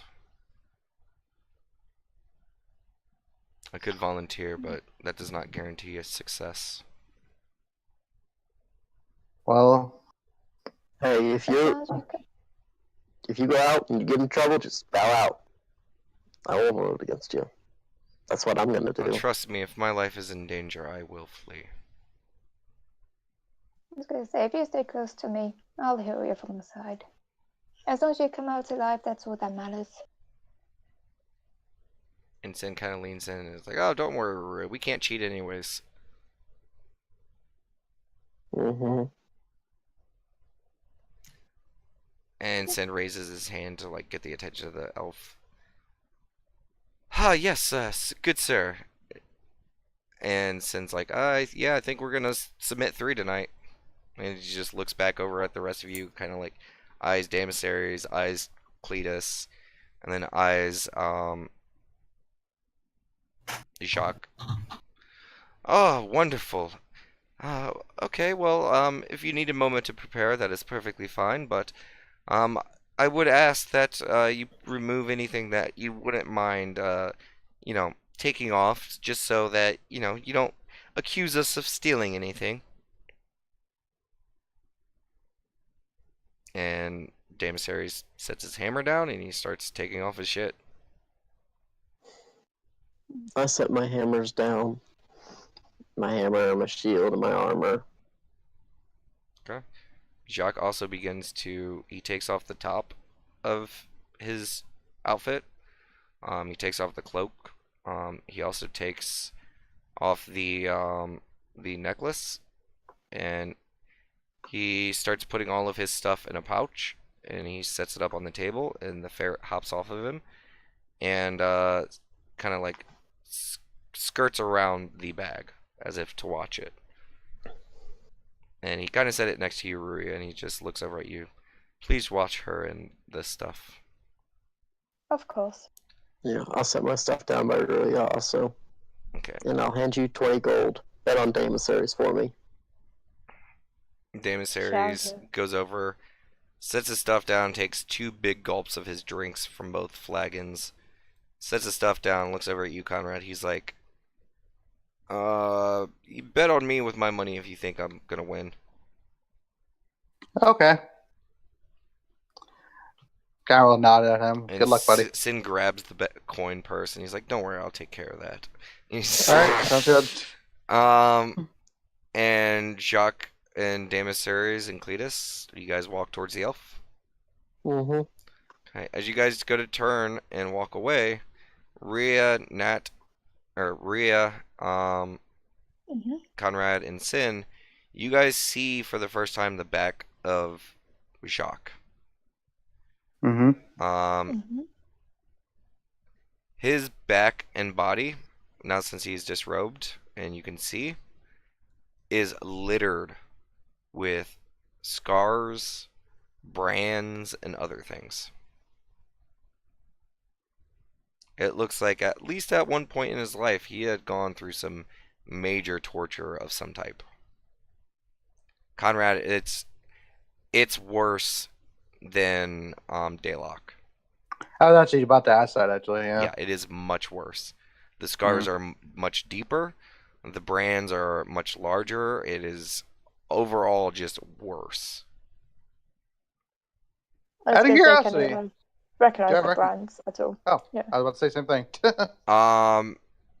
You guys roll me a religion check. All right. Or Arcana, whichever's higher. Let me double check. I think that's religion for Is both it- of you guys. Probably.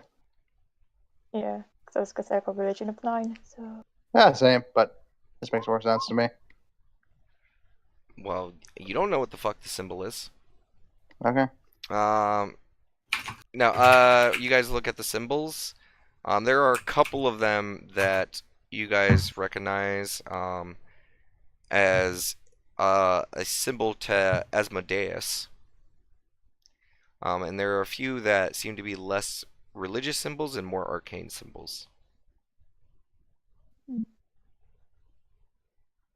The okay. brands of Asmodeus look very old and they look like some of the older scars. The arcane brand ones, they look relatively new.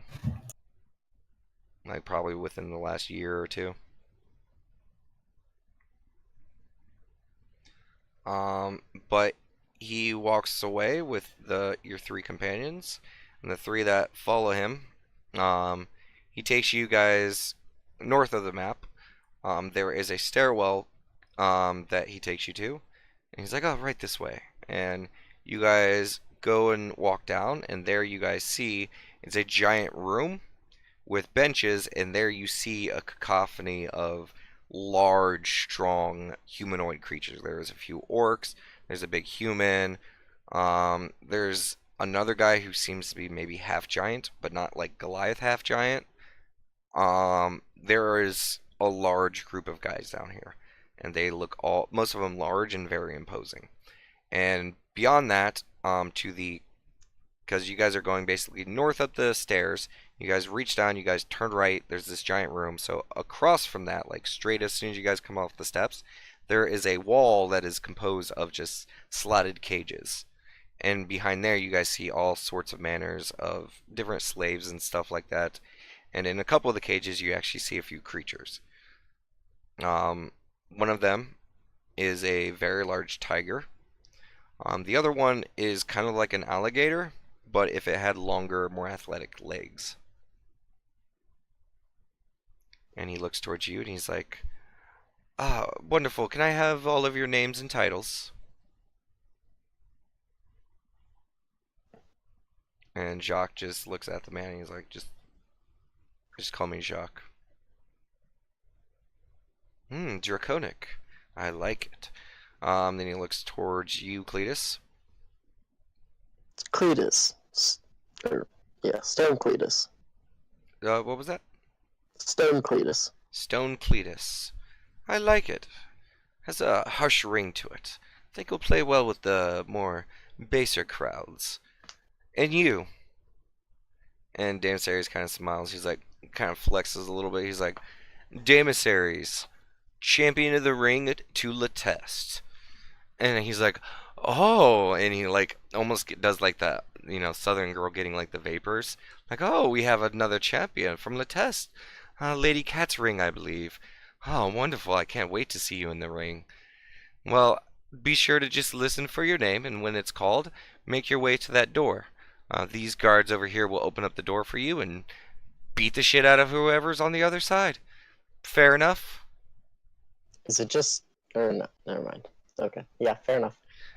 Yeah, there are actually two entrances. Once the first round of competition is finished, depending on who passes and who fails, you guys may have to switch rooms. But for now, you guys are all going to be in this bracket. Hmm. Good news is, I don't think any of you guys will be fighting each other. There might be a chance for one to cross over. Gotta see which slots fill what. Okay. Okay, so it's not a battle royale. It's one-on-ones. Yes, it is a one-on-one. Okay. Is there any other questions? And Jacques and Demasairs are silent. Just use our bodies however we can, right? That is true. Sounds good. I say with a smile on my face. And he does a large flourish bow, and he says, "Wonderful. Let's get the show on." And he turns around and goes up the stairs. After a few moments, you guys see the elven gentleman return, and he walks up towards the center over here.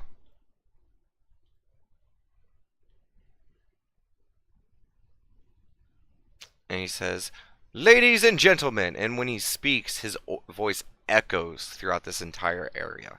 It is very loud, it reverberates, and the whole crowd hushes and goes to quiet.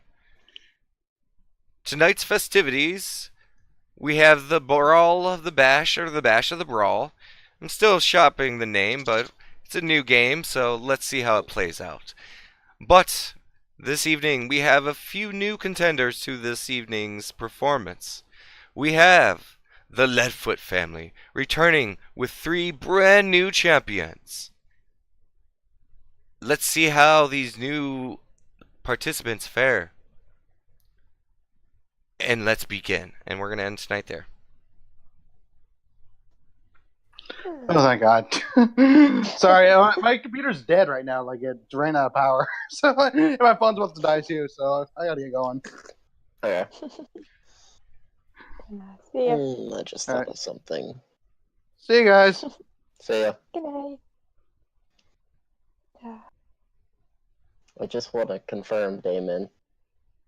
Can I use my powers with my sword?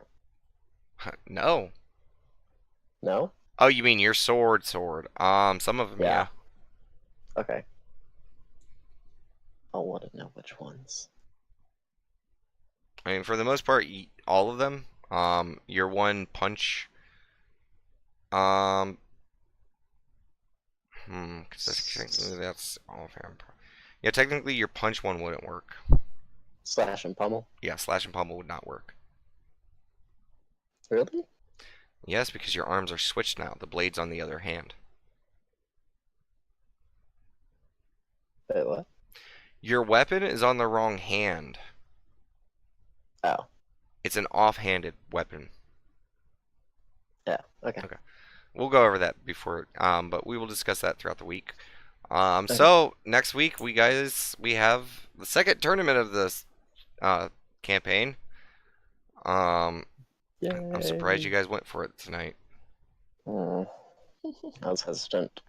Yeah, I'm just surprised you guys went for it. But we will see how this goes next week on Low Initiative. See you guys next week.